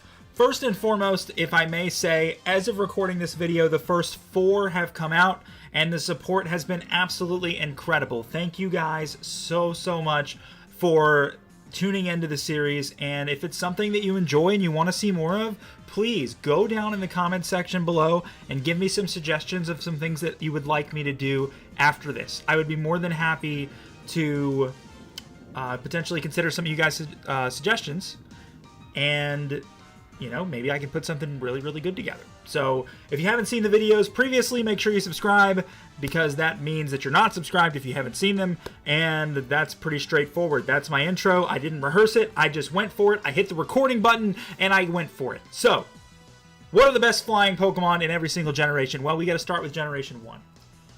And as you can see, I'm going to scroll over a little bit so you guys can see them all. And as you can see with Generation 1, there are a lot of great flying types. Obviously, there's Charizard, right? Obviously, there's Pidgeot. Obviously, there's Golbat. Obviously, there's Gyarados. There's Aerodactyl. There's Dragonite. There's even Dodrio, who I think is extremely underrated. But the one thing you guys are not considering, right? Nah, I'm just kidding. It's obviously Charizard. Gyarados would probably be a close second for me. I think when I think of Gyarados, I don't think of him as a flying type, but he is just such a powerful Pokemon. But let's consider this specific one, because it was so close between a couple, of how good this Pokemon was in its generation. And in Generation 1, before the physical special split, before there were a lot of good flying moves, it's Charizard. Gyarados' moveset was trash in Gen 1 as well. It's Charizard. I just don't see a world where it's not Charizard. It's Charizard. Generation 2, I think we know where I'm going with this one, guys. I think it's pretty obviously Gligar, because of course it's no, guys, it's Crobat. What did you think I was going to do? I probably should have waited a little bit, because I feel like somebody would have been really angry and would have immediately started typing their comment, and then I would have changed my mind. Yeah, no, nothing is viable on this list, guys. Nothing is viable on this list. There's an owl that isn't a dark type for some reason. There's a Ladybug who looks like he has baseballs for hands, and I'll tell you right now, Ledian is one of the worst Pokemon they have ever created. There's Togetic, who's not like that bad, but definitely needed another evolution. There's Xatu, which is cool typing-wise, but just incredibly weak. There's Jumpluff, who's really fast and incredibly weak and gets horrible moves. There's Yanma, which really shouldn't even be a Pokemon. There's Murkrow, which really shouldn't even be a Pokemon. There's Gligar, who really shouldn't even be a Pokemon. And there's Delibird, and the only reason people like Delibird is because of Shady Penguin, who I'm also a big fan of. So I like Delibird as well, but that doesn't mean that he's a good Pokemon. Mantine is trash. Skarmory's actually good, but he's not Crobat, because Crobat's the fastest in the game. And as I mentioned before, legendaries do not count. So that's what we got to go with. Generation 3. It's Swellow. Swellow is one of, if not the best regional bird ever made. Talonflame, Swellow, Corviknight, and Staraptor are the best 4. And Swellow is just so good. It's fast, it gets great moves, and I don't see how anything on this list could be better. Altaria has great typing. Dragon Flying is awesome. But here's the problem. It's not very powerful. And if you consider, again, in its generation, all of the dragon moves that Altaria learns are not physical. They're all special. And that hurts Altaria because she does no damage at all. Nice and bulky. Makes the 6th gym in Hoenn difficult, but still, not enough. Not enough. Generation 4. Generation 4. Here we go. I just talked about Staraptor. And of course, Staraptor is the answer to this question. It can't be anything else. There's no world where Staraptor is nothing but the best flying type. And one of the best flying types I've ever made, period. Staraptor is basically take Swellow and make it better. That was Staraptor. It was the exact same concept as Tailo and Swellow, but better. That is Staraptor. Generation 5. Oh, wow. This was not a good generation for flying types, was it? I don't mind Mandibuzz. I don't mind Unfezant. I don't mind Swoobat. I don't mind Sigilyph or Archeops even, but they're still all really bad. Am I going to have to go with Braviary? I'm going to have to go with Braviary. Braviary, if it wasn't for Defeatist, it would be Archeops, but because it's not, I gotta go Braviary. I think Braviary is still a decent Pokemon. It's a lot more iconic now than it used to be thanks to Pokemon Legends Arceus and its Hisuian form. It's a cool Pokemon. It's a really cool Pokemon. I don't think there's anything else you can say about it. It's just, like, pretty good. That's all I can say. Gen 6. All the Vivillon forms are on here. Well, it's between Talonflame and Hawlucha, and let me tell you something. Talonflame is absolutely the best regional bird they've ever created. It's Talonflame, okay? I like I like Swellow. I like Staraptor. I like Corviknight. Talonflame is the best regional bird ever made. You guys have been saying in the comments on all the videos, starter sweep, starter sweep, starter sweep, starter sweep. Like you're seeing it coming. This is a regional bird sweep. This is a regional bird sweep because I feel like there's going to be a Corviknight right around the corner. I feel like there is, but I need to see everything from Gen 8 before I totally make up my mind, but I feel like Corviknight is right around the corner. Gen 7. It really sucks. It really sucks that that Decidueye lost its flying and not its grass. Not that Grass Ghost isn't a cool type, but I feel like Ghost Flying would have been a little bit better. Because it's an owl. Regardless of that, it's not the strongest. It's Trumbeak. Or sorry, Toucanon? Toucanon. Which is not like a terrible Pokemon. But is it perfect? Is it something that we look at and think, wow, that's such a great Pokemon? No. No. But is it another regional bird on this list? Yes. Generation 8. Alright, yeah, you didn't even have to ask me. It's Corviknight. Come on, guys. Corviknight is one of the best Pokemon they've ever created. Period. It's basically a better version of Skarmory, and Skarmory already was a really underappreciated and undervalued Pokemon. Corviknight came out, and people immediately realized that they took Skarmory for granted, because this typing is so good. Steel Flying, it's so good. Corviknight, absolutely. And Gen 9. It's obviously Iron Jugulus, but I'm not going to count him. I would consider him a gimmick form because he's a Paradox Pokemon of Hydreigon. So I'll say that. And that leaves me with Kilowattrel, which I actually think is an underrated Pokemon. Electric Flying is getting to be a more and more popular type. But Kilowattrel, you can give it, I believe if I'm correct, you can give it Volt Absorb. It gets Volt Absorb as an ability. So then that's completely canceled out. And then all you have to worry about is your flying weaknesses, really. But that's it. I still think it's a pretty good type. I get no complaints about it. But what is the best flying type that they have ever made? Guys? What do you think I'm going with here? It's Talonflame. Talonflame is elite.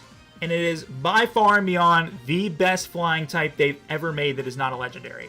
This thing's typing is amazing. This thing's attack stat is amazing. This thing's attack speed is amazing.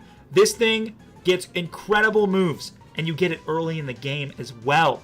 It takes care of so much business in its own generation, and still to this day is one of the best Pokemon they've ever used, and it wreaks havoc every single time you use it.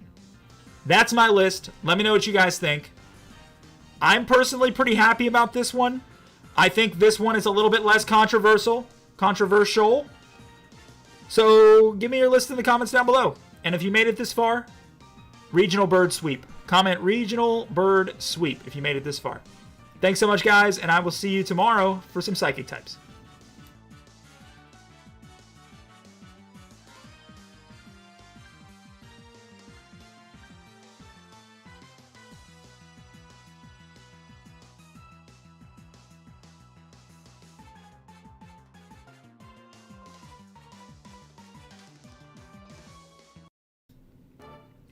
I think we can agree that while it might not be the absolute strongest, the Psychic type is probably one of the 3 most strongest typings in all of Pokemon. It was the most broken type in the game in Generation number 1 because it had no weaknesses except, I believe, Bug. And Bug was so bad in Generation 1 it basically wasn't a type. And then you have maybe Dragon, but even then Dragon counters Dragon, so Psychic was just way less counterable in Generation 1. And so on, it's always been the typing where you put a Pokemon that's extremely strong offensively in that category, and you always know when you encounter a Psychic type in a game that it's probably pretty good. And so I decided today that I would go ahead and talk about what the best Psychic type is per each generation. I've been doing this for every single type for days now. So if you missed the previous 10 videos, there's a playlist in the description down below.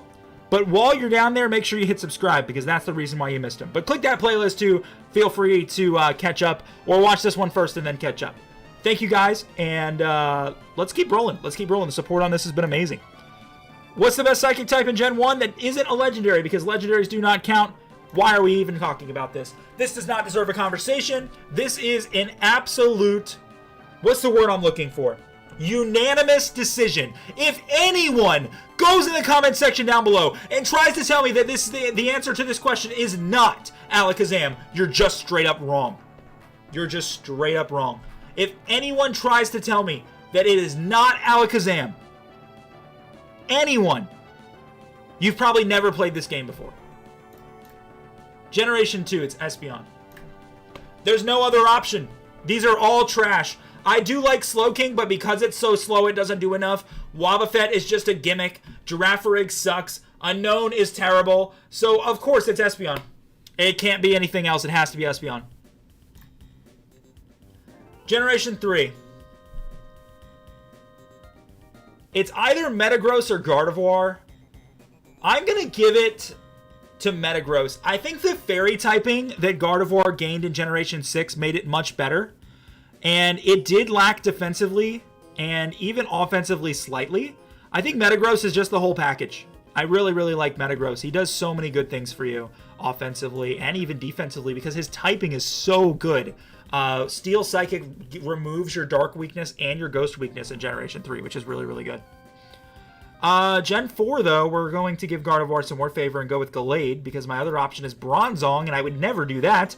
That thing is just a wall, and that's it. But Gallade, extremely strong. Psychic Fighting, not a very good type. I think Psychic Fighting actually hurts Psychic Pokemon being fighting as well. But this was their first opportunity to try and create a physical Psychic type because Medicham didn't really work because it was before the physical special split.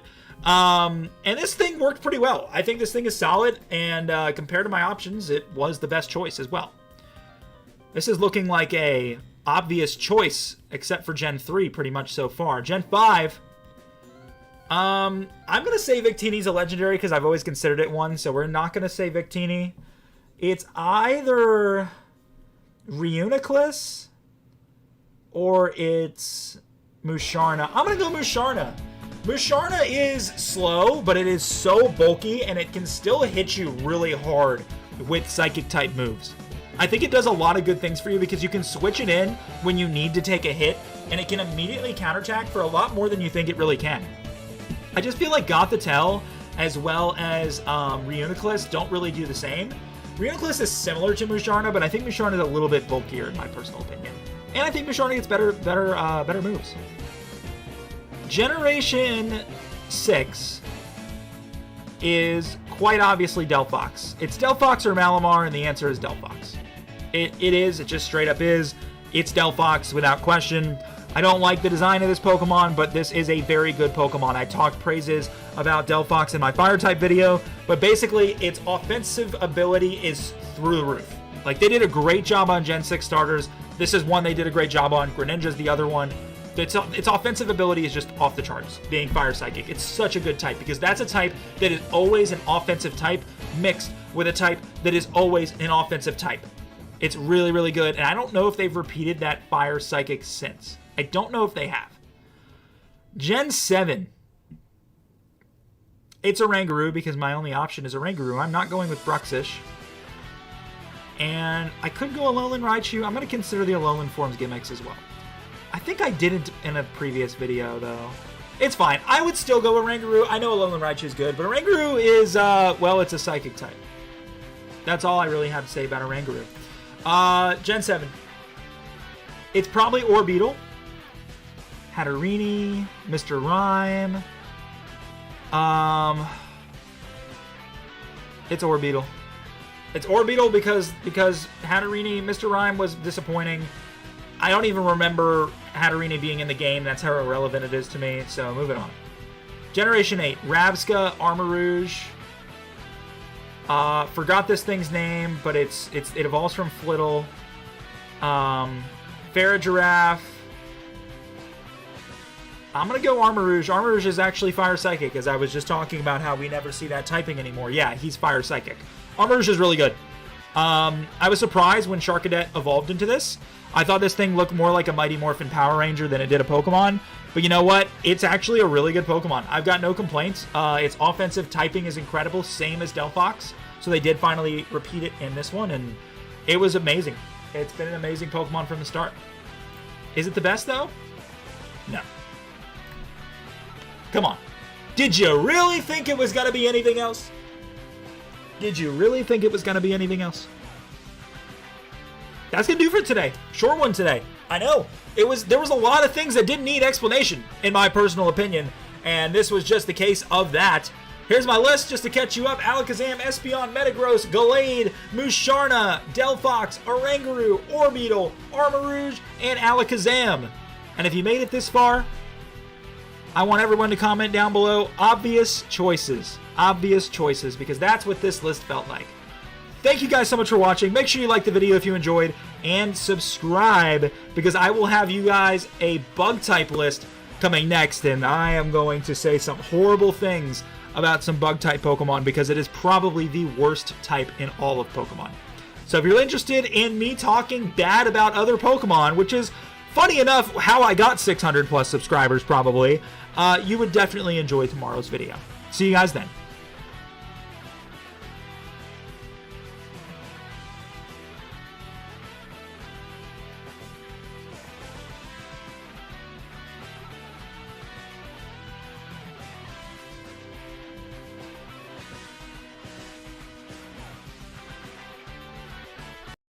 Okay, we need to talk, because it's clear that bug types are trash.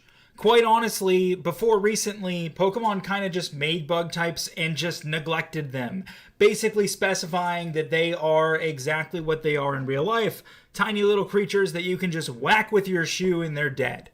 As time went on, people liked the bug type, and the people that did like the bug type decided that it was a good idea to for Nintendo to take care of them. So that happened. And I have zero problem with that.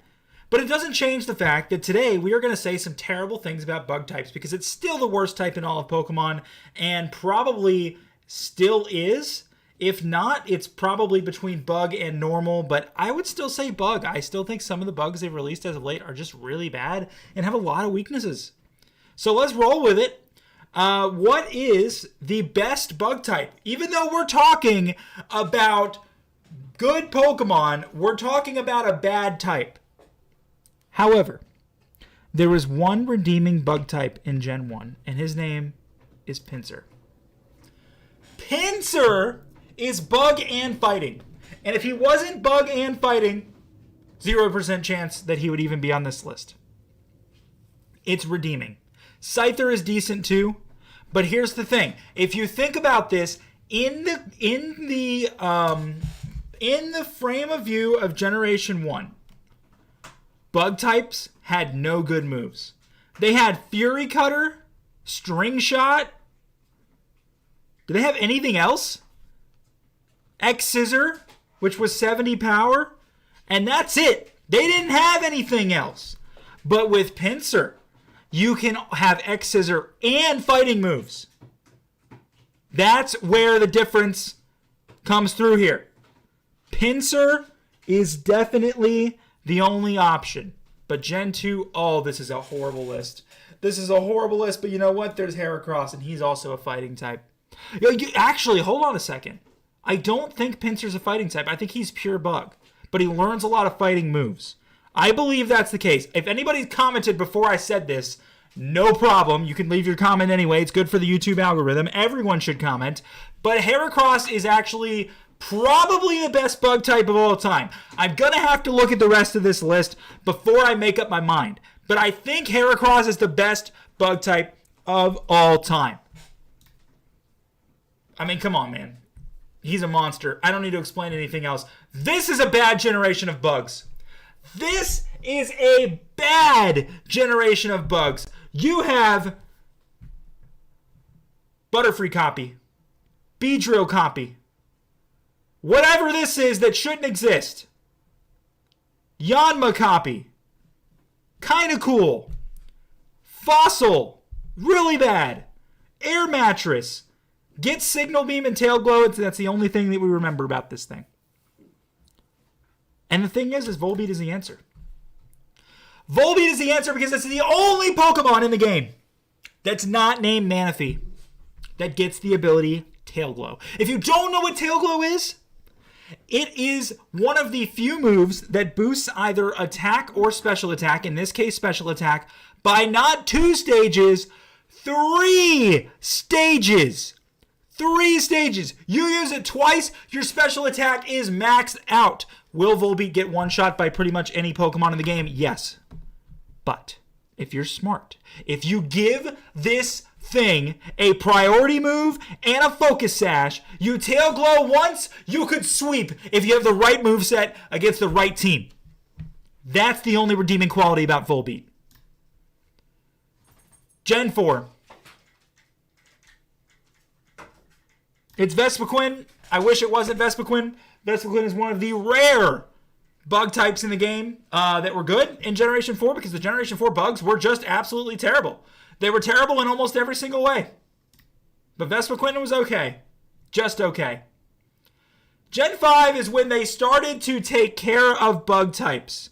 And while Genesect is a legendary, and I said legendaries are going to have their own video, he's probably the best bug type in Gen 5. Instead, it's obviously Volcarona, guys. It's obviously Volcarona, one of the best Pokemon in the game. It's got fire and bug typing. You can give it Quiver Dance, and you can do so many amazing things with Volcarona. There's really no reason whatsoever why this thing would not, would absolutely demolish any bug type on this list previously. Maybe Heracross will rival it. Gen 6, we got a lot of Megas and a Vivillon. Yep, guys, that's our only option is a Vivillon. Unfortunately, Vivillon made the list, and it's not something I expected to happen until it did happen. Gen 7. I'm torn between Golisopod and Vikavolt.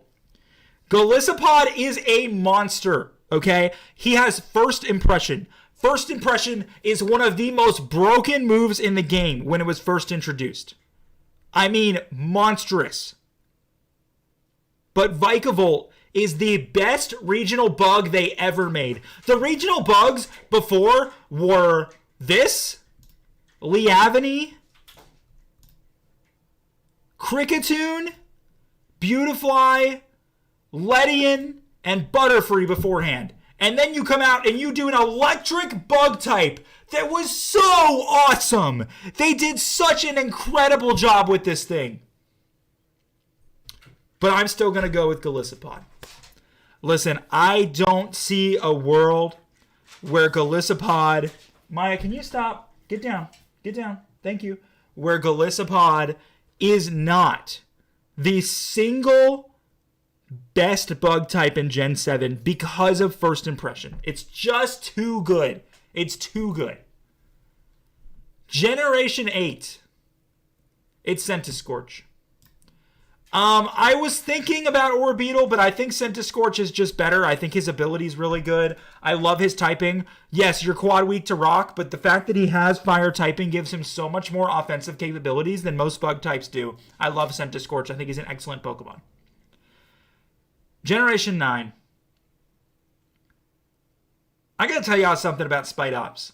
When I saw this in the game, when I played through Pokemon Scarlet the first time, I thought to myself, this thing better evolve into something really cool. So I'm gonna catch it. Because whenever they make an ugly Pokemon, Game Freak always makes it look cool. And I got this. And not only did I get this, it was terrible. It was terrible. It got one shot by everything. It did 0 damage. It was terrible. Now its counterpart Lokix, much better. Much better. But it still wasn't good.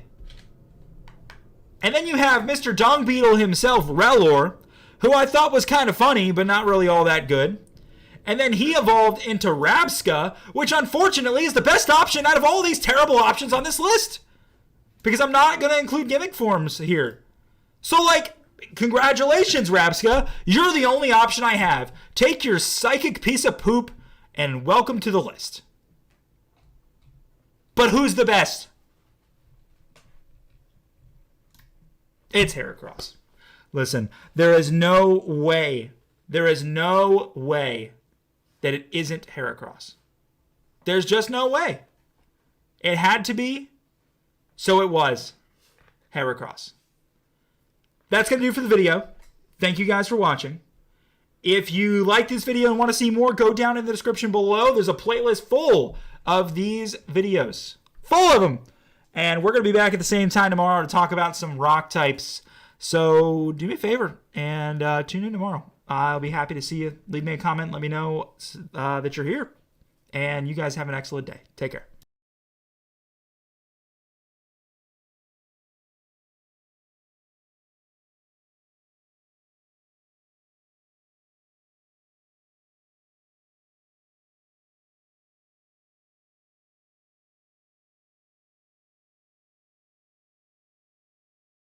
Welcome back, everybody. The support on this series has been absolutely insane. The subscriber count's been going up, the views on some of these videos has been popping off, and I really appreciate all of your support.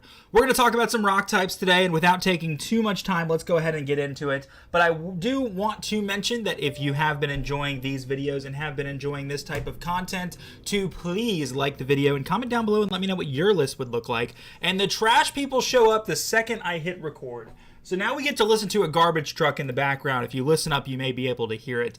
I'll probably have some music starting right now in the edit that will hopefully get some of that out of there. But let's talk about Generation 1. The obvious answer is Aerodactyl, guys. There's no reason why it's not Aerodactyl. Aerodactyl is extremely fast. He's extremely strong. His typing is really good. And no doubt about it, it's just an absolute monster. Generation 2... as much as I like Macargo and think it's extremely underrated, same with Shuckle, guys, come on. Come on. Like, why would I choose anything else? This is literally if Godzilla was a Pokemon. That's what they designed it based off of. That's where the inspiration was, and it's absolutely Godzilla Pokemon. Gen 3 is definitely Aggron. Aggron is not as powerful attack-wise as he is defense-wise, but he's an absolute tank, a really cool design, gets great moves. I don't think you can really complain about what Aggron gives for you. Generation 4 is Rampardos. Rampardos is fast, he's strong, he gets really, really good moves. His moveset is absolutely incredible, and I just don't see a world where anything else is better.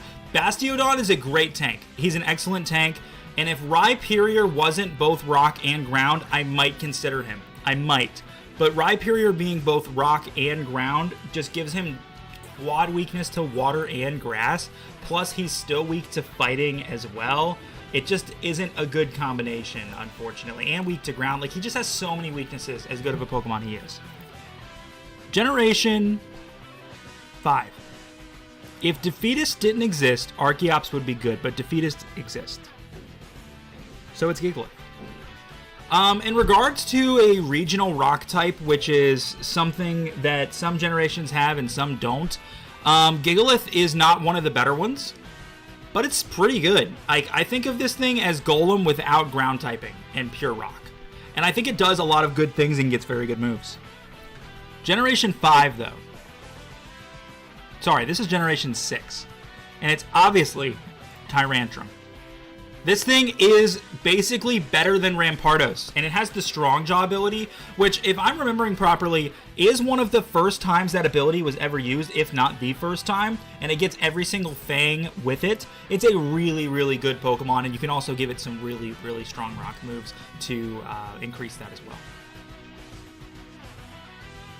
I think for Generation 7, as funny as I want to say it's Stakataka, it's Lycanroc. I don't know which form is better, to be honest with you. I feel like they're the same. I don't use Lycanroc too often, but I know Lycanroc's a great Pokemon because of the Accelerock ability, plus its incredible speed. It's a little bit flimsy, but it has great speed, gets great moves. I have no reason to think Lycanroc isn't the best, but Lycanroc is very, very, very good. Oof. This is actually tough for me. I'm gonna go... You guys are gonna hate me for this. I'm going to go with Stonjourner. Listen, I've gotten a lot of angry comments as this series has progressed about I don't know anything about Pokemon. And I always tell people, this is my list, and if you disagree, please let me know what you like in the comments down below, what you would actually use. In my personal opinion, I don't have enough information on the rest of these Pokemon to be able to make an educated decision and say this is definitely the best. This is the only one I've used. Stonjourner is the only one I've used. So, I'm ready for angry comments. Please provide me with all of them. Let me know what you prefer. I almost went with this because I have used this before too. I'm blanking on its name. This is Carkol. This is Roly-Coly. I forgot what this one's name is. But it just makes sense. Stonjourner gets really good moves. It's pure rock, not rock ground. I don't mind Stonjourner at all, and as funny as it is that it's literally Stonehenge the Pokemon, it's pretty good. I got no problem with it. Generation 9, though.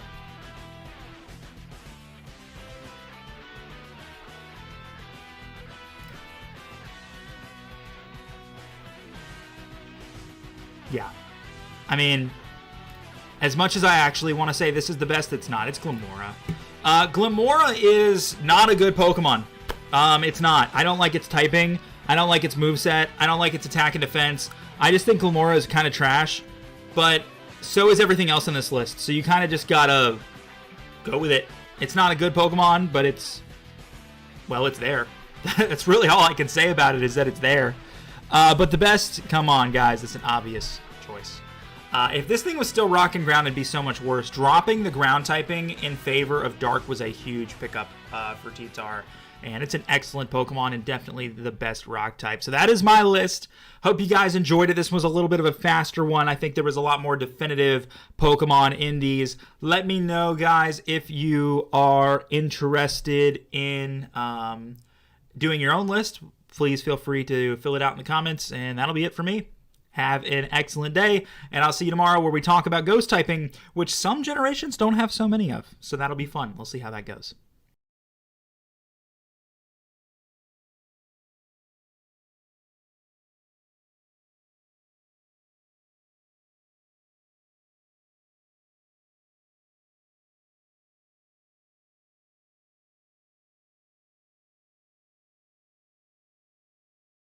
We're definitely getting near the end of this grid, and I do want to say I appreciate every last one of you who has watched every single video. I know there's a few of you guys out there that have tuned in and commented on every single one, and you guys are awesome, and if there's anything that I can do in regards to content that you guys are interested in, let me know. Those are the people that, I want to take care of 100%. And anybody else who is interested in seeing some different content, feel free to comment down below. Let me know what you're interested. I know I got a comment a few days ago asking for some more Pokemon Showdown related videos, and I can definitely put a couple of those together once I think of some ideas. Because once this series is done, I'll definitely have to figure out a couple of things. But we're going to talk about some ghost types today. We're going to talk about what the best ghost types are in all of Pokemon. We're going to start with Generation 1, and man, is this a tough choice. I mean, you can either pick Gengar, or you can pick a worse version of Gengar, or you can pick another worse version of Gengar. Like, I can't decide how difficult this decision is. This is an incredibly difficult decision.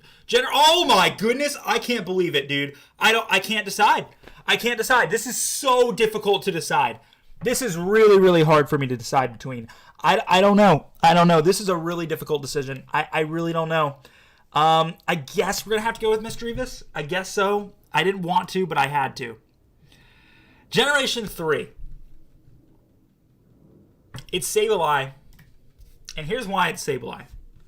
Wonder Guard straight up just doesn't work. Anybody who has a brain knows how to use Wonder Guard. Okay? If you have a brain, Shedinja is bad. If you play against somebody who doesn't have a brain, like an AI in the game, Shedinja is fine. But if you have a brain, Shedinja bad. Okay? Sableye has no weaknesses in Generation 3. Zero. Zero weaknesses. Being Dark and Ghost. The only other Pokemon that's ever been introduced that has zero weaknesses is Spiritomb, being Dark and Ghost in Generation 4. Up until the Fairy type came out, which it then finally gained a Fairy weakness, and that was it.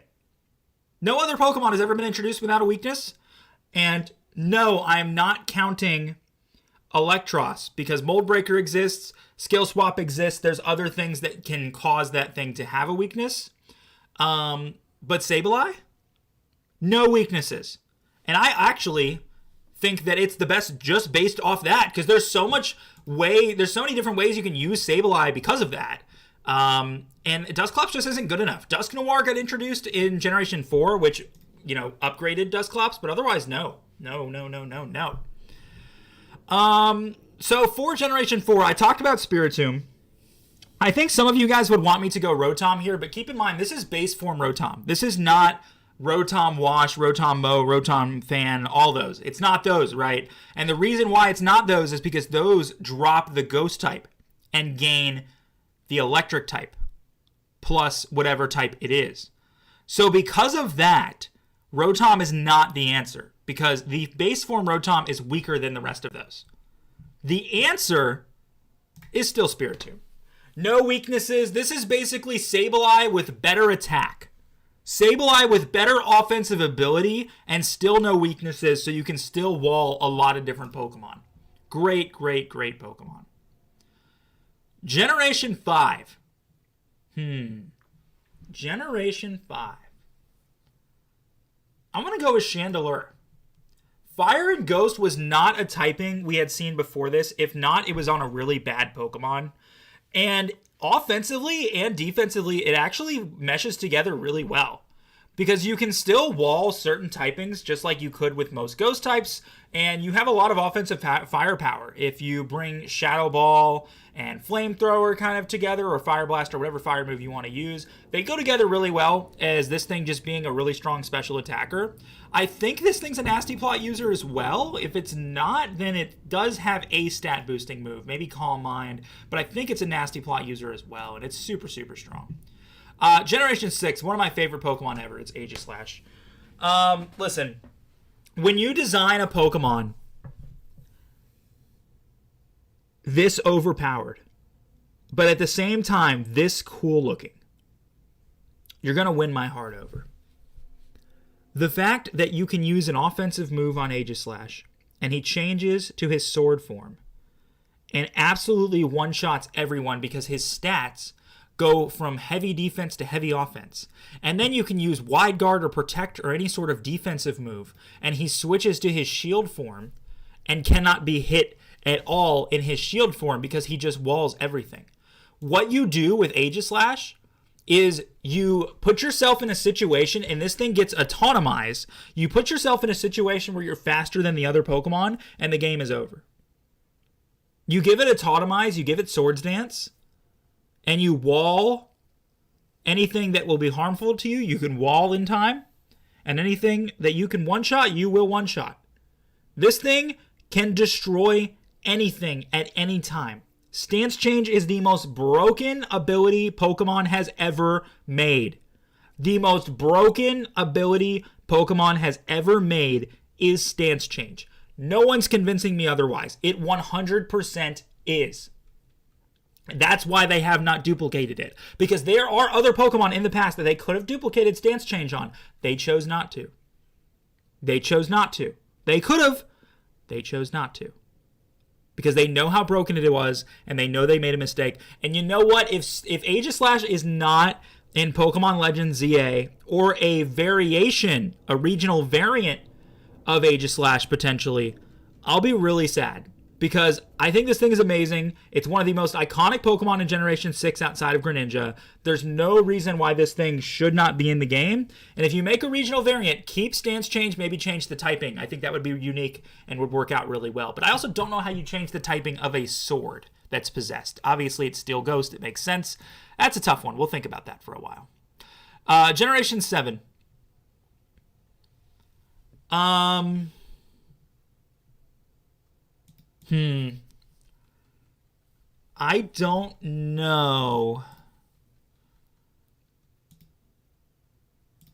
don't know. I mean, yeah, it's Decidueye. I wanted it. I wanted it to be Mimikyu. I don't think Mimikyu is as good as people say it is. It's iconic. It's not good. It's just, it is what it is. It has good ability. Decidueye is still better. Generation 8. So, yeah, I mean, why are we even having a conversation? Dragapult's one of the best pseudo-legendaries ever made, and the fact that they gave a pseudo-legendary ghost typing was just absolutely broken in every way. Dragapult's an absolute monster. He does so many great things for you, and he has a really, really unique and really strong typing. Gen 9 is my boy, Skeledirge.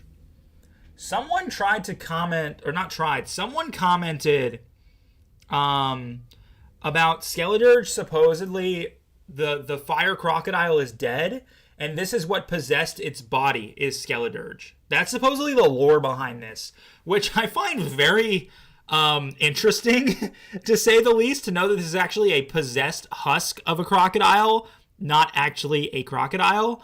But that was really interesting when I read that comment, and I appreciate who left that comment down below to learn that about Skeledirge. It was really interesting. But yeah, this thing's a monster of a Pokemon, without question. A monster. Is it the best ghost type, though, ever made? No, come on, guys. I spent 5 minutes talking about this thing. I spent 5 minutes. Did you really think it wasn't going to be Aegislash? Aegislash is the best, no question. And you know what? I want everyone to comment down below Stance Change if you made it this far. If you made it this far, comment Stance Change. Thank you for watching. We got some dragons to talk about, And if you don't know, that's one of the more rare typings in the early generations, so I might only have 2 or 3 to choose from in the beginning. We will see how that goes, but thank you guys. I really appreciate your support all this time, and I'll see you guys in the next one. Have a great day.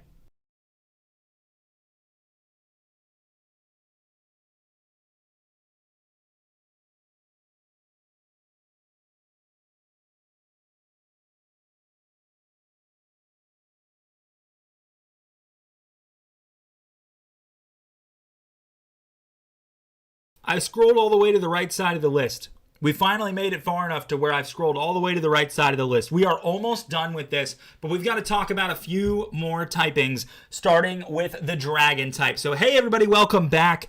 It is time to talk about some more of the best Pokemon in every single generation. Today's the dragon type. If you missed the rest of the videos, go down in the description below. There is a link to the playlist of every last one of these, so don't miss out. I look forward to seeing your comments on some of the previous ones if this is your first time. And you know what? If this is your first time on my channel, guys, leave me a comment. Let me know. Say hello. Introduce yourself. I'd love to meet all you guys. And why don't we go ahead and get into it? Because we're going to talk about the best dragon types in all of Pokemon. And for Generation 1, I mean, it's not like we had much of a choice. It's just an evolved version of the only dragon type that was in the game at the time. Not counting Mega Charizard, which is technically a Generation 1 Pokemon, but I would consider it a Generation 6 Pokemon. Yeah, I mean, Gyarados is a monster. Gyarados. Dragonite is a monster. I mean, there's not much more you can say about it. I don't really have anything to compare it to, so the argument isn't really there. But hey, it's a great Pokemon, and oh my goodness. Okay, this is going to be a really hard choice for Generation 2. Because the thing is that I have to decide between Kingdra and Kingdra. And I'm having a really hard time with this decision. Because I think on one hand, Kingdra is really fast, really strong, and gets really good moves. And on the other hand, Kingdra also is kind of bulky at the same time. And Water Dragon is a really unique type that we, to this day, haven't seen a whole lot of. So I think Kingdra is really good, but I also think that Kingdra is really good. I guess I'm just going to have to go with Kingdra at the end of the day. I really don't have much more of a choice. Don't know if I like the choice 100% compared to the Kingdra, but I had to go with Kingdra. Gen 3. There was a comment. Shout out to Bjorn, who comments and watches all my videos, man. You are the best. I do want to say I really appreciate you tuning in every day. He told me in my flying type video that I missed Salamence altogether, that I just straight up didn't see him. And I was thinking about that for a moment, and I was like, I did, didn't I? Because I picked Swellow. But yeah, like, Salamence is amazing. Salamence is one of the best Pokemon in Generation 3. And because Legendaries don't count on this list, he's the best Dragon type in Generation 3. Like, he is. There's without question, Salamence is. He's a monster. He will always be a monster. He will always, always, always, always be incredibly strong and do so many great things for you. So yeah, of course Salamence is the key. Of course Salamence is the answer here. Gen 4, come on, guys. Yeah, we have one option. We have one option. Gen 5 is actually an interesting argument, though.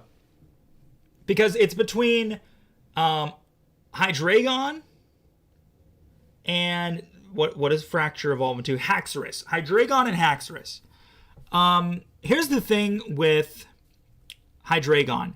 It's a nasty plot user. It's a special dragon type. It was actually one of the first special dragon types, that we ever got. One of the first ones. Kingdra technically was a special dragon type, but considering it was like a third evolution that was added, it's a little different than like a pure special dragon type that Hydreigon is. I also think from a design standpoint that Hydreigon is better, but I think that Haxorus is the better Pokemon.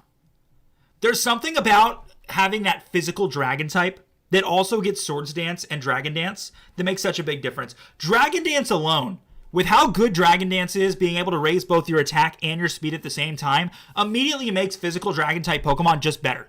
The fact that that exists. And they gave Hydreigon Nasty Plot to try and make up for it, but because you don't get that speed boost as well, you really can't sweep with it the same way that you want to with Hydreigon or with Haxorus. And if you give Hydreigon Dragon Dance, which I believe it can learn, it's not a physical attacker. It's not, so it's never going to be quite as strong as Haxorus is. Generation 6. Controversial opinion.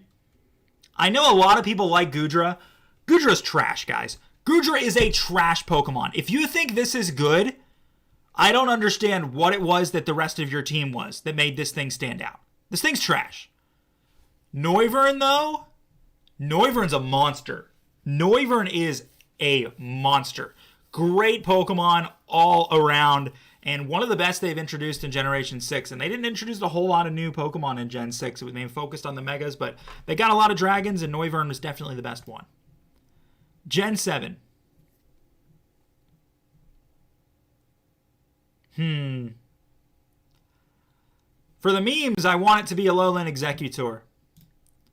For reality, it's Komodo. Komodo is interesting. I don't like its design. I get the point. It's supposed to be a Komodo dragon, which somebody actually commented back on my ugliest Pokemon list that I made. Which I actually kind of think is cool when you think about the lore behind it, what it is. You know, some people literally sit and read Pokedex entries. I don't do that. Okay, I just don't. But people who do that and like fact check me, I appreciate you guys. You know, at the end of the day, while you think you might know it all, you're correct and you help me learn things as well. Some of you are a little bit rude about it, but that's okay. I encourage more discussion in the comments, and I have zero problem debating with anybody about anything, really. But yeah, I mean, Komodo is a really good Pokemon. It's a Dragon Dance user. It has Cling Scales as well, which is a really good ability. Like, there's a lot of really good things that this thing can do. And while it's probably the weakest pseudo-legendary up to this point, it's still really good, regardless. Generation 8. Wow. Guys, I don't know what I'm going to do. I don't know what I'm going to do, because these are all trash. Every last one of them. Oh, wait, Dragapult's here. Oh, we're good. All right, moving on. Generation 9 is... I said I was counting paradoxes as gimmick forms, right? I think so. Do they pop up on the gimmick form list? Generation 9? They don't pop up on the gimmick form list. Maybe I'll do a paradox... ranking of some sort. I'll figure that out. I won't be able to use this grid, but I'll probably do that. That'll be a good idea. Anyway, what should we do here? So I'm not going to go with Roaring Moon. I'll do a paradox ranking separate. I think that'd be fun. So it's obviously is it Frigibax? No, that's the second form. Arctibax? Frigibax? Arctibax? Frigibax? One of the two. It's good. Okay, it's good. I think it's Frigibax. Arctibax? Frigibax? I don't remember. He's good, okay? He's a pseudo-legendary. He's Ice Dragon. Really good typing. Moving on. What's the best? What is the best dragon type ever? It's Garchomp. Guys, Garchomp is one of the best pseudo-legendary typings ever. It is one of the best pseudo-legendaries ever. 4 times weak to ice, no problem when he's faster and stronger than you, to the point where he just sweeps through your team anyway. You know why you got to worry about a 4 times weakness to ice? If you're just going to one-shot every single Pokemon before they can even attack you. And Ice Crash is not enough. It's only 40 power. It's not enough. It's not enough. That's going to be it for my list. Thank you guys for watching. Let me know in the comments if you want to see me talk about the Paradox Pokemon. I would probably do that as more of like a design, because they all look kind of silly.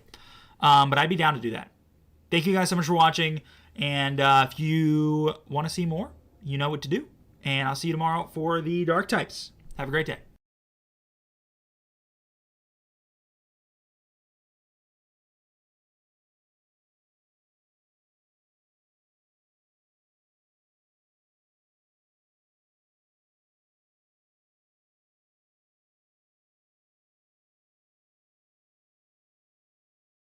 I was thinking about what I wanted to do today. And then I saw that the World of Warcraft servers are down. And I decided, well, I guess I have to make a video, because there's nothing else for me to do. So welcome back, everybody. We talked about some dragon types. You guys really liked that video. As of right now, it's sitting at about 1,500 views, which is super, super nice as I close my laptop because it's making noise. And something that I want to say before I get started is that I really appreciate the support that has been provided on this series. It's been excellent from day one. You guys loved the first video. You guys have loved every video since then. Comments, subscribers, likes. I'm seeing it all. and I really appreciate it. We went from low 600s to about 710, I think is what our sub count is right now. I can't even check it because what I have on the page is a web page, and then would open another web page. It'd be a whole thing. So I will actually check on that right now as of the time this is being recorded, actually on my phone while I'm at it real quick. But we're going to talk about some dark types today. What are the best ones? What are the worst ones? What are the ones in between? No, we're really just going to talk about the best ones, but we may compare them to some others. Obviously, dark is not a type that existed in Generation 1, and because of that, it is not likely that we're going to see anything in here. Okay, so because dark typing didn't exist, they are basically transferring the dark typing to like the question mark type. And so you have like these glitches in the system with missing no, this glitch in the system. This is the ghost that you encounter in the Pokemon Tower. And then you have this glitched out Aerodactyl and this glitched out Kabutops. And then I guess Substitute is also typeless, so that's considered in there. I guess the only thing that's actually supposed to be part of the game is Substitute, so we'll go with that. And we'll move on to Generation 2, where dark types are something that exists. And what's the best one? Well, I actually am kind of torn between two, and here's why. I know Tyranitar is amazing, and I talked about Tyranitar in my Rock types video, and it's incredible. But Umbreon is one of the best walls in the game, and still is to this day, on top of the fact that in Generation 2, it literally was the best wall, because its only weakness, its only two weaknesses, right, were Bug and Fighting. Fighting didn't do a whole lot because this thing was a physical tank, and Bug was the worst type in the game. So at the end of the day, Umbreon, is not that bad. But it's still Tyranitar. Come on now. Did you really think I was going to? I thought about it for a minute, made up my mind, kept going with the spiel for the video. It is what it is, all right? It is what it is. Generation. Can I move this? Hold on. Can I move this over just a little bit for you guys? Is that better? Generation 3. Okay. I love a lot of the dark types in Generation 3. I think Sharpedo is incredibly underrated. I think Cacturne is disappointing, but still gets really good moves. Crawdon, if it was Generation 4, would be 10 times better, but because he's a physical water type in a special water generation, doesn't really work. Absol's the answer, guys. Even though Absol doesn't really get that many good dark moves, the fact that he gets other things that he can combine with Swords Dance makes it not even matter. Like, he doesn't need Stab. Dark was a special type in Generation 3, if you didn't know. So anything that you get Absol is a special attack, which doesn't really help with his Swords Dance. However, he can learn Shadow Ball. Ghost was a physical type at the time. He can learn Shadow Ball via TM. He can learn a lot of good normal type moves. He can still do so much for you. And it's one of the original Swords Dance Pokemon. It's one of the original Swords Dance Pokemon. They didn't give it to a lot of Pokemon, but they did give it to Absol, and that's what made him so broken at the time. And then he got a Mega later in the game, which was even better. Gen 4.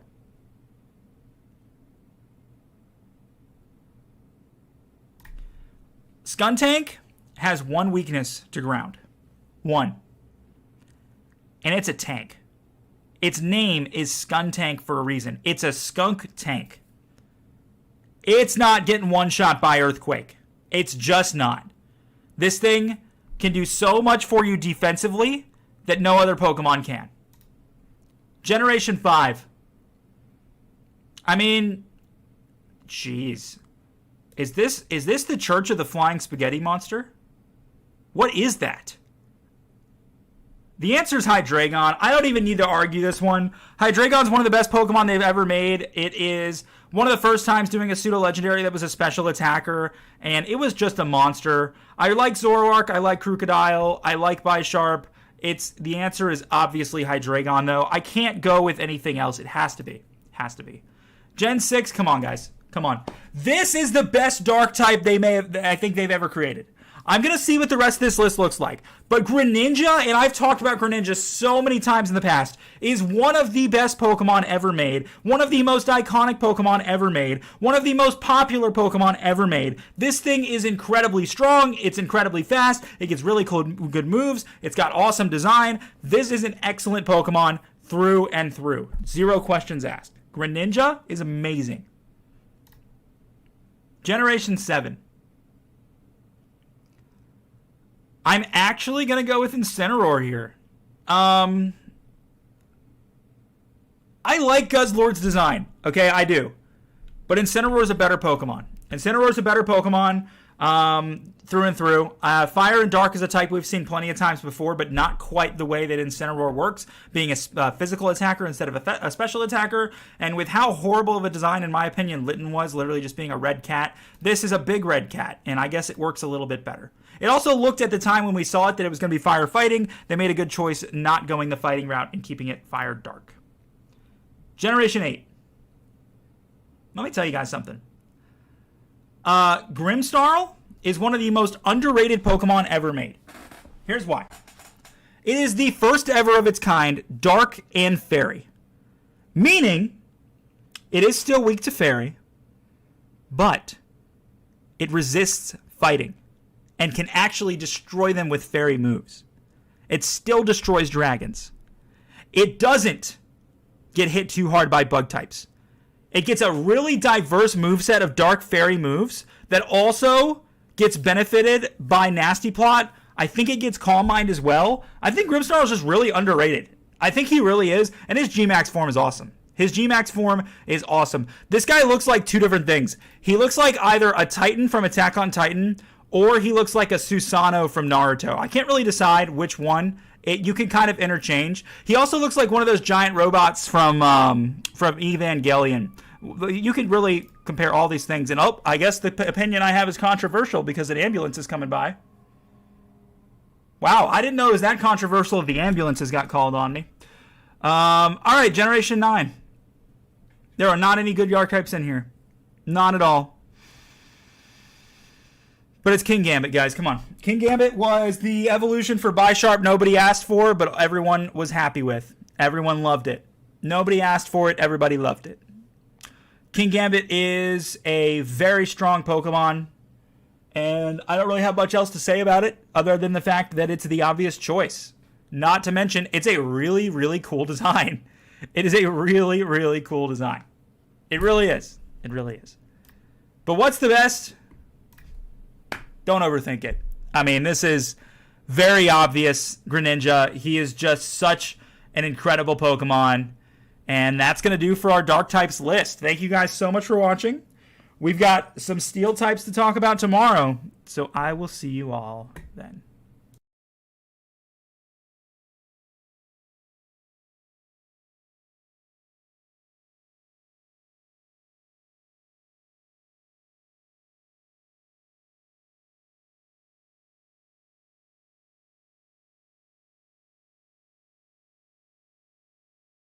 What are the best Steel types in all of Pokemon? Well, I'm sure you clicked this video to do one of two things. Either find out or get mad at the fact that my Pokemon that I choose is not your favorite Pokemon. Because those are all the comments I get at the end of the day. So why don't we go ahead and get into it and find out. Thank you for tuning in. If you missed all the other videos before this one, it's probably because you're not subscribed. So what are you doing? It takes half a second. You scroll down, you press subscribe, you scroll back up. I'll give you a second. I'll wait. That's why I'm still talking all the time anyway. That's why I'm still talking right now. I'm still giving you an opportunity to subscribe. Waiting for you to subscribe, waiting for you to subscribe. Did you do it? Okay, great. Now we can start. Let's talk about some Steel types, okay? Oh my goodness, this is such a difficult choice. I cannot believe how difficult a choice this is. Everyone's going to get mad at me in the comments over this one, but I'm going to have to go with Magneton. I'm going to have to. Magneton, for its time, was a really good Pokemon. For its time. Nowadays, it gets destroyed. There's a reason it got another evolution, but for its time was actually really, really good. That's all I really have to say about it. Gen 2, though? You guys are going to get mad at me, but hear me out. Hear me out. I love Skarmory. I love this Pokemon. Skarmory is a great Pokemon. It's so underrated as a special defensive wall. Steel and Flying is such a unique type that we really didn't even see again until Generation 8. Guess what Steel Flying type we saw in Generation 8? Corviknight. Is Corviknight better than Skarmory? No, it's not. But because it was the regional bird for Generation 8, everyone loved it. And people forgot that Skarmory even existed. This was Corviknight before Corviknight. Skarmory walked so that Corviknight could run. Okay? Period. Generation 3. It's Metagross. I mean, why would it not be Metagross? Metagross is one of the greatest Pokemon ever created, both design-wise and strength-wise.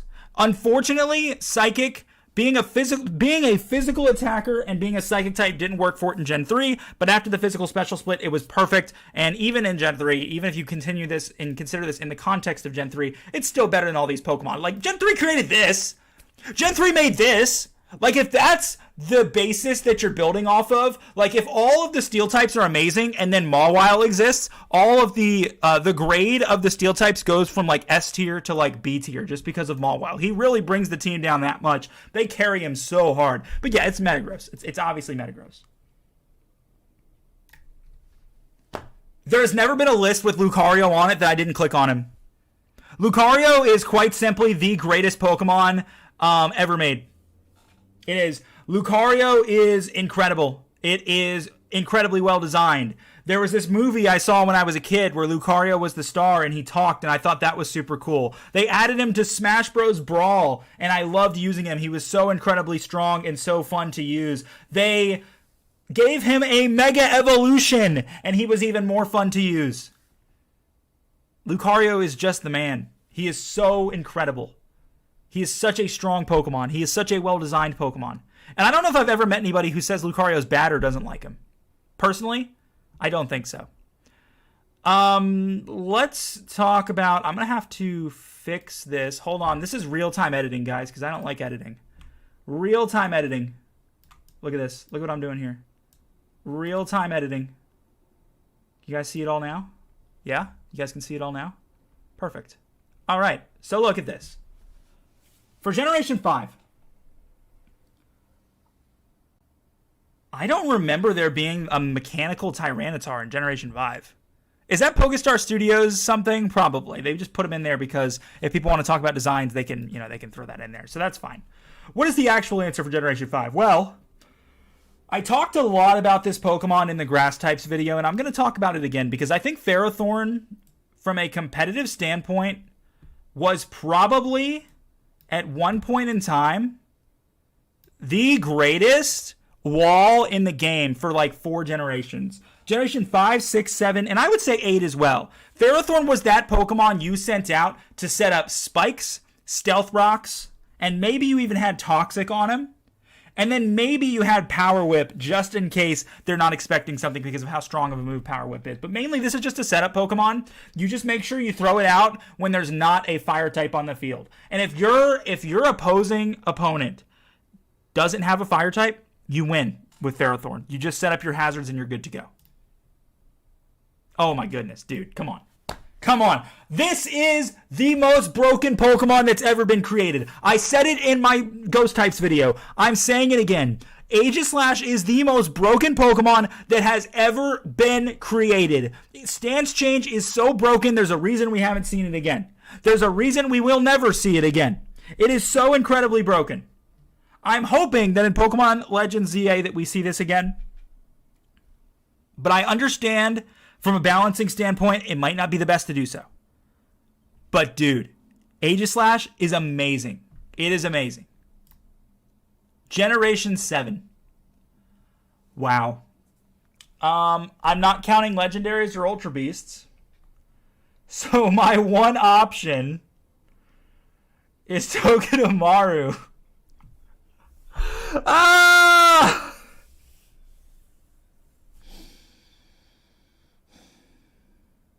Didn't I say I was counting Ultra Beasts? Wait.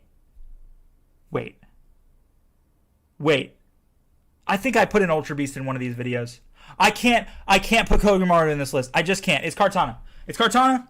Kartana's fast. It is strong. It's made out of paper. And its stats defensively are made out of paper. But it doesn't matter when you outspeed and one-shot everything. That's the whole point of Kartana. It's literally an origami Pokemon. Generation 8.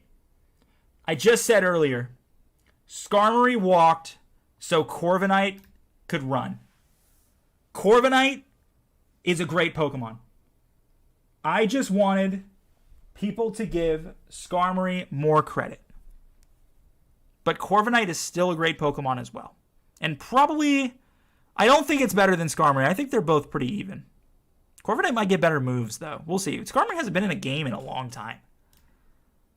Generation 9. Tinkaton is literally Poppy from League of Legends if it was a good champion. Tinkaton is incredible. It's a great Pokemon. Gigaton Hammer is one of the most unique moves that we've ever seen where you can't use it consecutively as a way to nerf it, but you can still use other moves. It's not like Hyper Beam where you need to recharge, which I think is really awesome. It's just a really strong move in general. 160 power. Tinkaton's a really great Pokemon. I think they could have done a little bit better with the design. You know, to go from this to this to this, it's almost like the hammer got bigger, but the Pokemon didn't necessarily. I think they could have done a little bit of both, but I like the design. I think it fits really well, and it makes sense the hammer's supposed to be like gigantic. I just think the Pokemon could have looked a little cooler. What is the best, though? It's Lucario. It's Lucario. Lucario, to me, might be the best Pokemon, one of the best Pokemon ever made. If I had to, like, pick my favorite Pokemon ever, it might be him. I haven't decided yet, but it might be him. So that's going to be it for the Steel types. We've got Fairy to talk about, and then we've got some starters, some gimmick forms, and some legendaries. And I think I'll talk about my favorites. I'd have to fill out the whole grid to do that, though. But I can do that. I can go back through the videos, fill out the whole grid accordingly. I could do that. And then pick my favorites. I think you guys might like that. I'll decide. At the least, I'm getting to Legends. I'll decide on the rest. Thank you for watching, and I will see you all in the next video.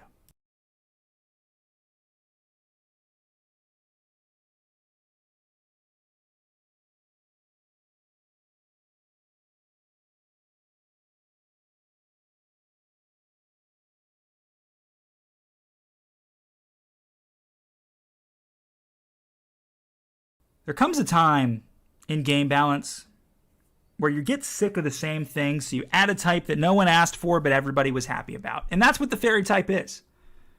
Nobody thought that a new typing was ever going to appear after it had been years since it ever did. Pokemon definitely needed, at the time when Generation 6 came out, a fresh coat of paint. It was moving to the 3DS, and a lot of people were pretty upset with Generation 5, even though it was very good story-wise. It wasn't as popular as the other generations before it. And then Gen 6 came out, and they knew they had to make a splash. And they added Mega Evolutions, and they added the Fairy typing, which countered a lot of types that we had seen all the time. And that's kind of where it all came from and the reason why it was there. And it ended up being really successful. Generation 6 was way more successful than Generation 5. It brought a lot of people back to Pokemon who either didn't play Generation 5 or played Black and White and then didn't play Black 2 and White 2 because they felt like they were kind of sick of Gen 5. And that's exactly what Generation 6 did, and it did it successfully. And that's why we're going to talk about Fairy types today, because it was a type that they added, and they even gave it to older generation Pokemon. So every single Pokemon, every single generation on this list should have a Fairy type on it, which is pretty cool. Let's get started, shall we? Our choices are Clefable, Wigglytuff, or Mr. Mime. I'm going to go with Mr. Mime. Clefable is probably an overall better Pokemon. The problem with Clefable is that it just doesn't really get all that strong. I would rather hit you harder than slowly whittle you down. And if I have the choice between the two, I go Mr. Mime every time. And I think Mr. Mime just got better offensively adding the Fairy type. Again, no one asked for this thing to be a Fairy type. It's almost like they went through all of the Pokemon and they said, oh, this Pokemon's pink, we'll give him the Fairy type. There's going to be a lot of pink Pokemon on this list. Matter of fact, I think every Fairy Pokemon is pink. Don't quote me on that, but I think I'm right. I think I might be right on that. I don't know for sure, but I think they're all pink. Regardless, they literally looked at every single pink Generation 1 Pokemon and they said, you get Fairy typing. That's what happened. That's what happened. But yeah, Mr. Mime's the answer. Gen 2. Okay, not all of these are pink. Oh, fraud allegations in the comments right now. Call me a fraud. If you made it this far in the video, call me a fraud in the comments. They might get flagged by spam, but I don't care. I'll prove all of them. Azumarill is one of my favorite Pokemon and one of the best they've ever made. It is so underrated. It is so underrated. Huge power for its ability. Gives it an attacking stat worthy of a strong Pokemon. but yet it's a bulky defensive Pokemon that also hits you really hard. Adding the Fairy type gave it Play Rough as an ability, gave it Play Rough, as well as many other offensive abilities that it didn't have previously as a Water type. Not to mention, it resurfaced in Gen 6 because of the Fairy type, and this was a time after this physical special split. No one was really using this in Black and White or in Diamond and Pearl, but they were using it in Generation 6 because of that Fairy typing, and that physical special split helped it so much. Made Huge Power that much better. Azumarill is one of the best Pokemon ever made in my personal opinion, and it's definitely the best Fairy type of Generation 2. Alright, obvious answer. I mean, Mawile is the most disappointing Pokemon ever designed. And I said that when I did the ugliest Pokemon. I said that when I did the worst Pokemon. I hate Mawile. I think it's a terrible Pokemon. I think it's one of the worst designs. Everyone continuously went in the comments and said, but Mawile's great. But Mega Mawile was so good competitively. But this, that, and the other. But this, that, and the other. I still think it's trash. You can't convince me. But you know what? Gardevoir's a great Pokemon.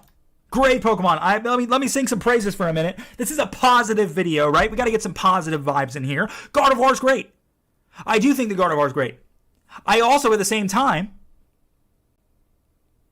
think that it's the only option I really have here. So, at the end of the day, there's that as well. Okay. Obviously, those are our only options. They didn't add any Pokemon that could potentially be Fairy types in Generation 4, so they didn't add it to any Fairy types in Generation 4, which is fine. I'm worried we're going to see the same thing in Generation 5, though. We are. Because the only Pokemon they gave it to was Whimsicott, which is not a good Pokemon, and I didn't think it was going to be on this list today, but you know what it is? It is. You know what? It is. I am talking so fast. You guys have no idea how fast I'm talking. I am legitimately, in a zone right now, and I'm talking so fast, and I apologize if you can't understand me, but that's okay. That's okay. That's okay. Because you can look at the list and know what's going on, and maybe if you turn the subtitles on, I don't know if they'll pick up the words that I'm saying, but I hope they do.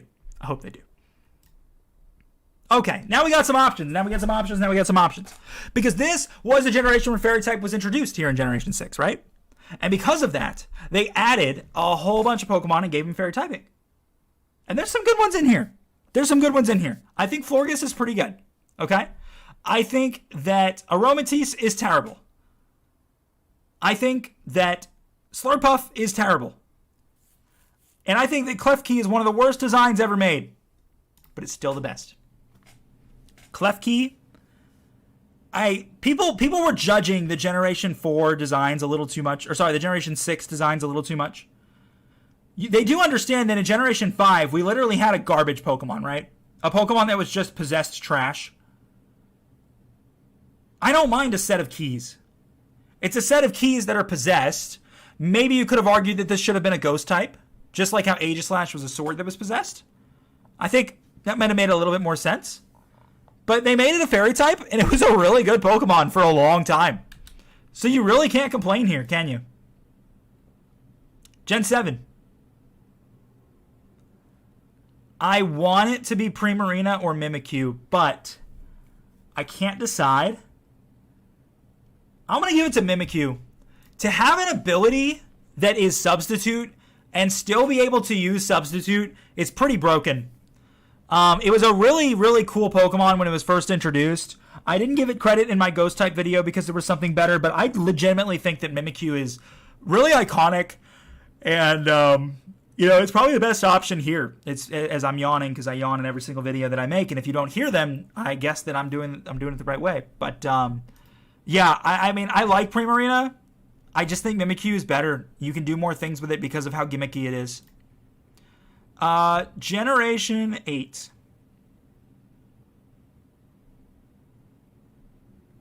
I mean, it's Grimmsnarl. It's obviously Grimmsnarl. Grimmsnarl being both Dark and Fairy is amazing. I gave you a whole spiel in my Dark type video. I'll give you a small version of it now. The fact that you can give this thing both Dark type and Fairy type moves because it has both typings gives you so much type coverage. Not to mention extra resistances are added because of the Fairy typing as well, which makes a huge difference. I think Grimmsnarl is just really good. He does a lot of really good things for you, and he gets Nasty Plot just to make it even better. Generation 9. I talked about this Pokemon just a video ago. Tinkaton is just really good. Tinkaton is quite literally a monster. That's what it is at the end of the day. That is what Tinkaton is. Gigaton Hammer is just incredibly strong. And I don't know if they've made a better fairy type than that. Who am I kidding? Yeah, they have. The answer of what the best is... You guys are going to really hate me for this. But I feel like I'm torn between almost every single one. Okay?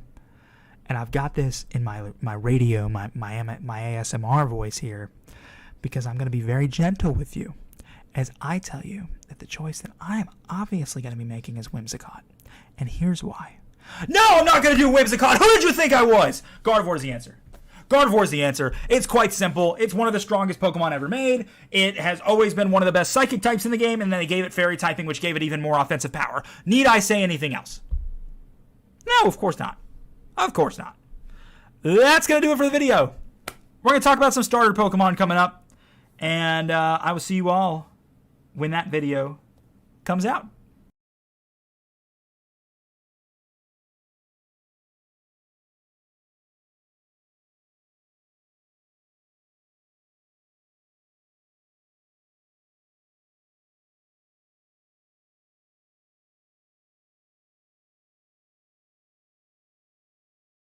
We are really getting near the end of this, and I want to say, first and foremost, if you've made it this far and you've watched every video, I appreciate you. I really do. It has been a lot more work putting this together than I thought it would. I thought it'd be a lot simpler than it was. But hey, we've got 3 more videos to go, including today, and I'm really enjoying it. I've really enjoyed putting it together. And I'm trying to get them actually all done in one day, the last couple. So I'm excited for it. So welcome back. Thank you for watching. And I'll see you tomorrow. No, I'm just kidding. Of course I'm not done. We're going to talk about the best starters in every single generation. I think this is going to be a really fast list, guys. I think it's going to be a really fast list because there's some that are just inevitable. There are some that are just so simple and so obvious. For example, Generation 1. Because it's Pikachu. Obviously. Listen. Did you ever watch Pokemon as a kid? Did you watch the show? This thing destroys everything. It has 0 weaknesses. It can hit ground types, by the way, for some reason. It's incredible. Guys, obviously I'm joking. It's Charizard. It's Charizard. Like, Charizard is one of the best Pokemon ever made, period. It's Charizard. Generation 2. It's Typhlosion. I mean, what are you going to say? It's going to be a fire type sweep. Comment down below, fire type sweep. It's going to be a fire type sweep because there's a Blaziken right here. Why don't I even explain myself? Actually, I changed my mind. Because Swampert exists. And Swampert, for its time, 1 weakness to grass. And in Generation 3, in its time, it was not common for a Pokemon that was not a grass type to have a grass type move. And even if it did, because the physical special split was all kinds of messed up at the time, it wasn't as effective as you think. Swampert was a monster. But the Fire type sweep is obviously going to continue because Infernape is a thing. Infernape is a monster. Infernape does so many great things for you. It's a fire monkey. And it absolutely slaps you in the face every time you see it.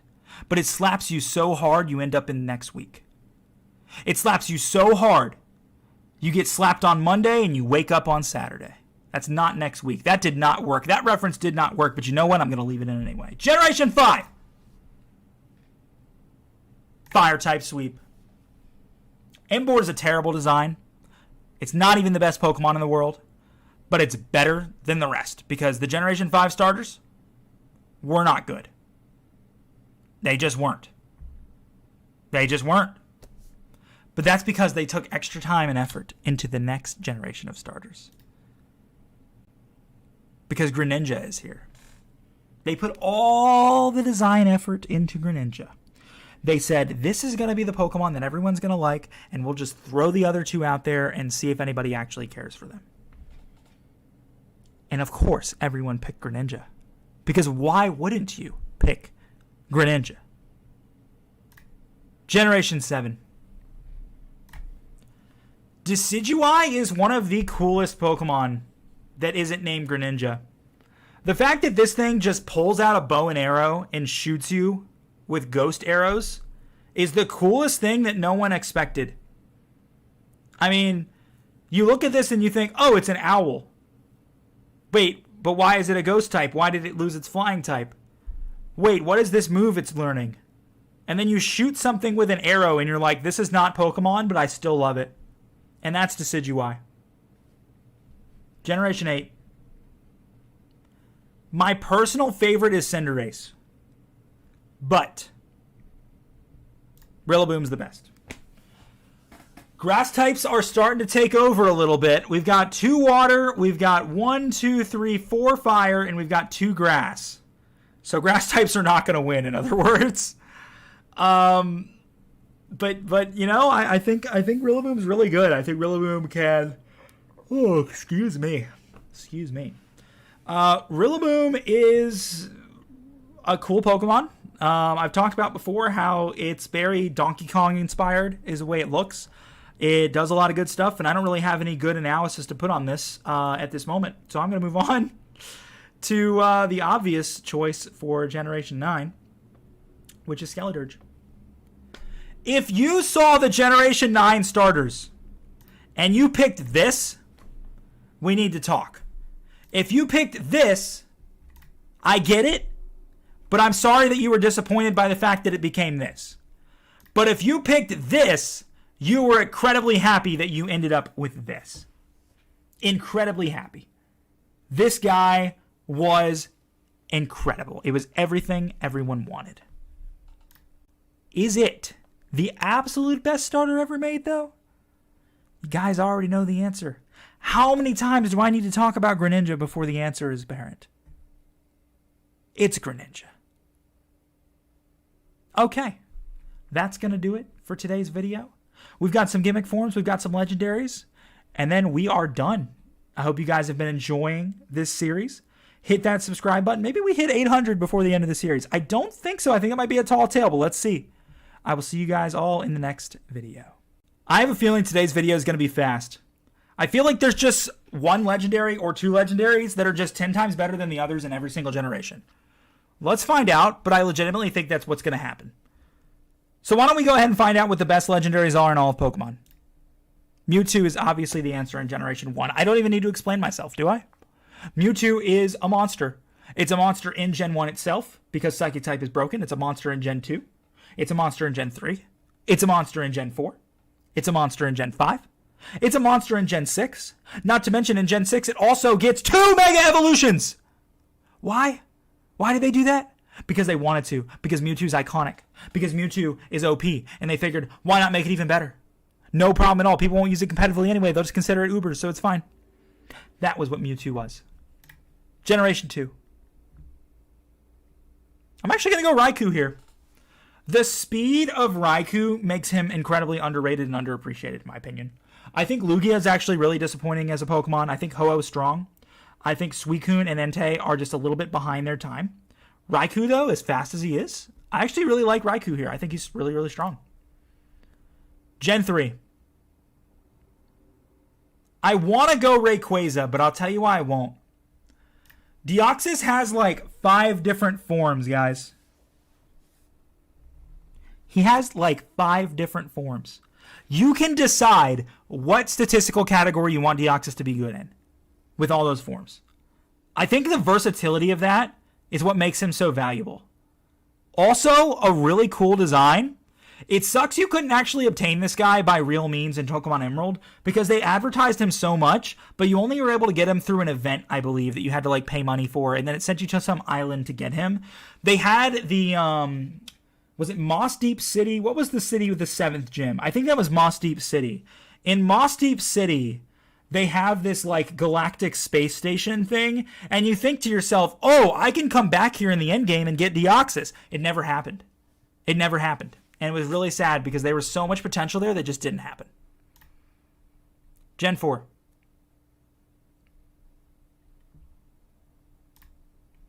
I know people want me to pick Arceus. Let me tell you something about Arceus, okay? I understand that Arceus is that Pokemon everyone looks at and thinks, oh, well, this Pokemon is considered the creator of other Pokemon. Because of that, it's obviously the strongest, and we should freak out every time we see it. See, this is where you're wrong. I personally think that Arceus is incredibly overrated. I personally think I've never had an Arceus that really did all that much for me. But Manaphy was the first Pokemon to introduce Tail Glow. A move that doesn't just sharply raise your special attack by 2 points, by 2 stages. It drastically raises it by 3 stages. That move is so broken that no other Pokemon except for Volbeat has gotten it. And no one's using Volbeat anyway because it's bad. Manaphy is a monster of a legendary Pokemon. Generation 5. Landorus was one of the best Pokemon and competitive Pokemon for years and years and years and years. You would see it all the time. All the time. Generation 9 then got rid of it for a while, so we stopped seeing it in competitive, and then it was brought back later.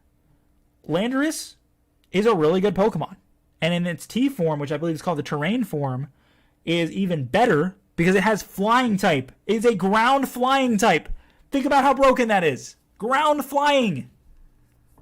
I really don't think you can argue with how good this Pokemon is. Generation 6. Xerneas is one of the best legendaries ever made. It was the generation where Fairy type was introduced, so of course Xerneas got the Fairy typing, and he ran with it. Yveltal was disappointing compared to Xerneas. Generation 7. I am torn between Solgaleo and Lunala. I'm going to give it to Solgaleo because Lunala just has too many weaknesses, being both Psychic and Ghost. He just gets destroyed by Dark and Ghost types. Destroyed. You just can't do it. So I'm going to give it to Solgaleo. Psychic and Steel was a really, really cool typing. He's a great design as well. And Sunsteel Strike is incredible. Generation 8. We all know that Zacian is probably one of the best legendaries ever made, if not the most broken at the time. Zacian was unstoppable in every single way when it first came out. Unstoppable. I really don't think you can make an argument otherwise. Zacian is incredible. Generation 9. Excuse me. Listen. I think I can't decide. I'm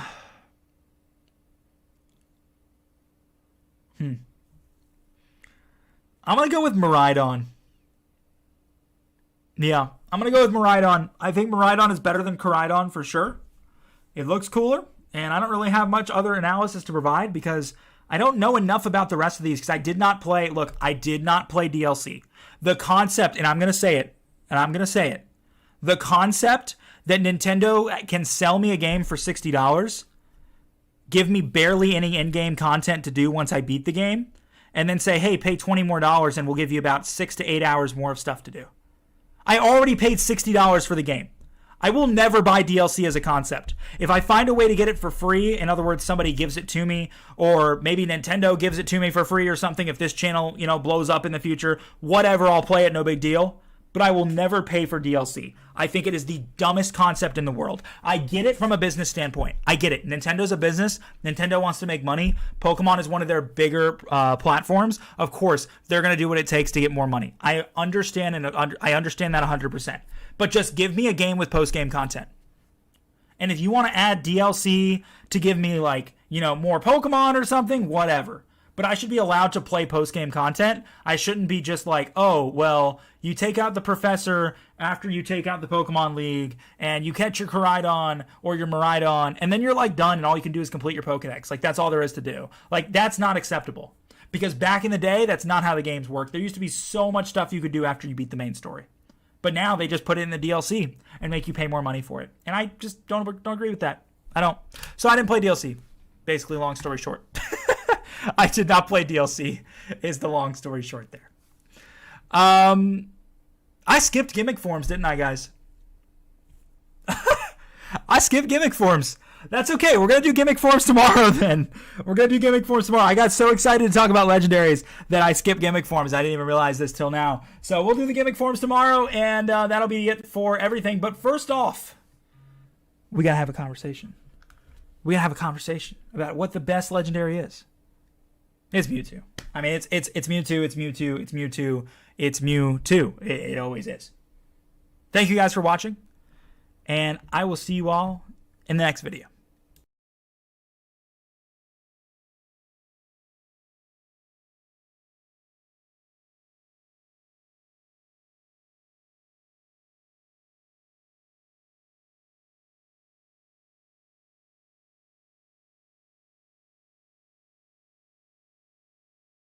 Hello and welcome to the last video of the series. Yes, the last one. We made it.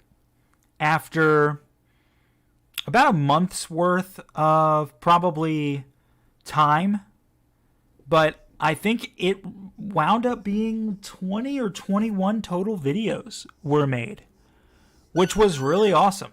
As Maya decides now is the time she plays with her ball and squeaks it. We're talking about gimmick forms because I messed up and did legendaries first. That's okay. I do want to let you guys know that I released a channel update video yesterday. If you don't see it, I will link it in the description below. I'm going to talk about kind of what my plans are going forward, as well as some future things that I want you guys to be a part of as well. So please do me a favor and click on that video once you're done watching this one, or first. Either one's fine. Now, what are the best gimmick forms? Well, let me tell you guys first off what the rules are going to be.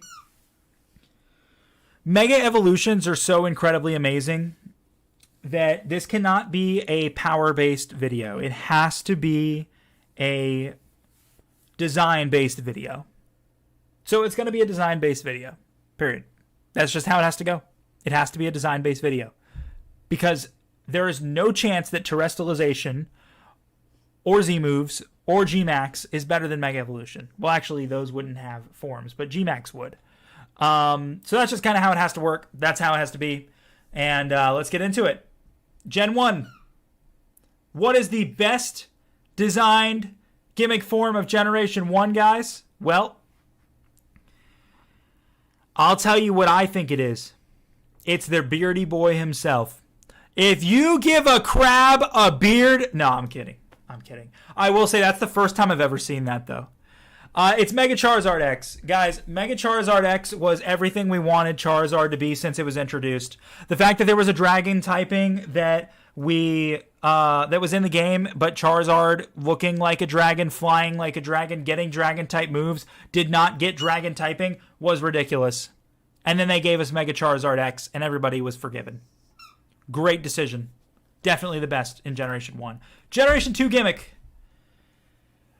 Remember, design perspective, because I think Heracross is one of the best. Mega Heracross, one of the best Pokemon ever. I do think that's the case. The problem is, thanks Maya, appreciate that. Here, I'll throw it for you. Go get it. The problem is that it looks ugly. It looks ugly. It looks like the ugliest thing I've ever seen. I think I'm looking at an air vent from a car mixed with Pinocchio's nose and two big gauntlets that are there for some reason. They basically gave Heracross an already loved design armor, but they didn't give him steel typing or anything like that. Not understanding. Regardless, the answer is Ampharos, guys.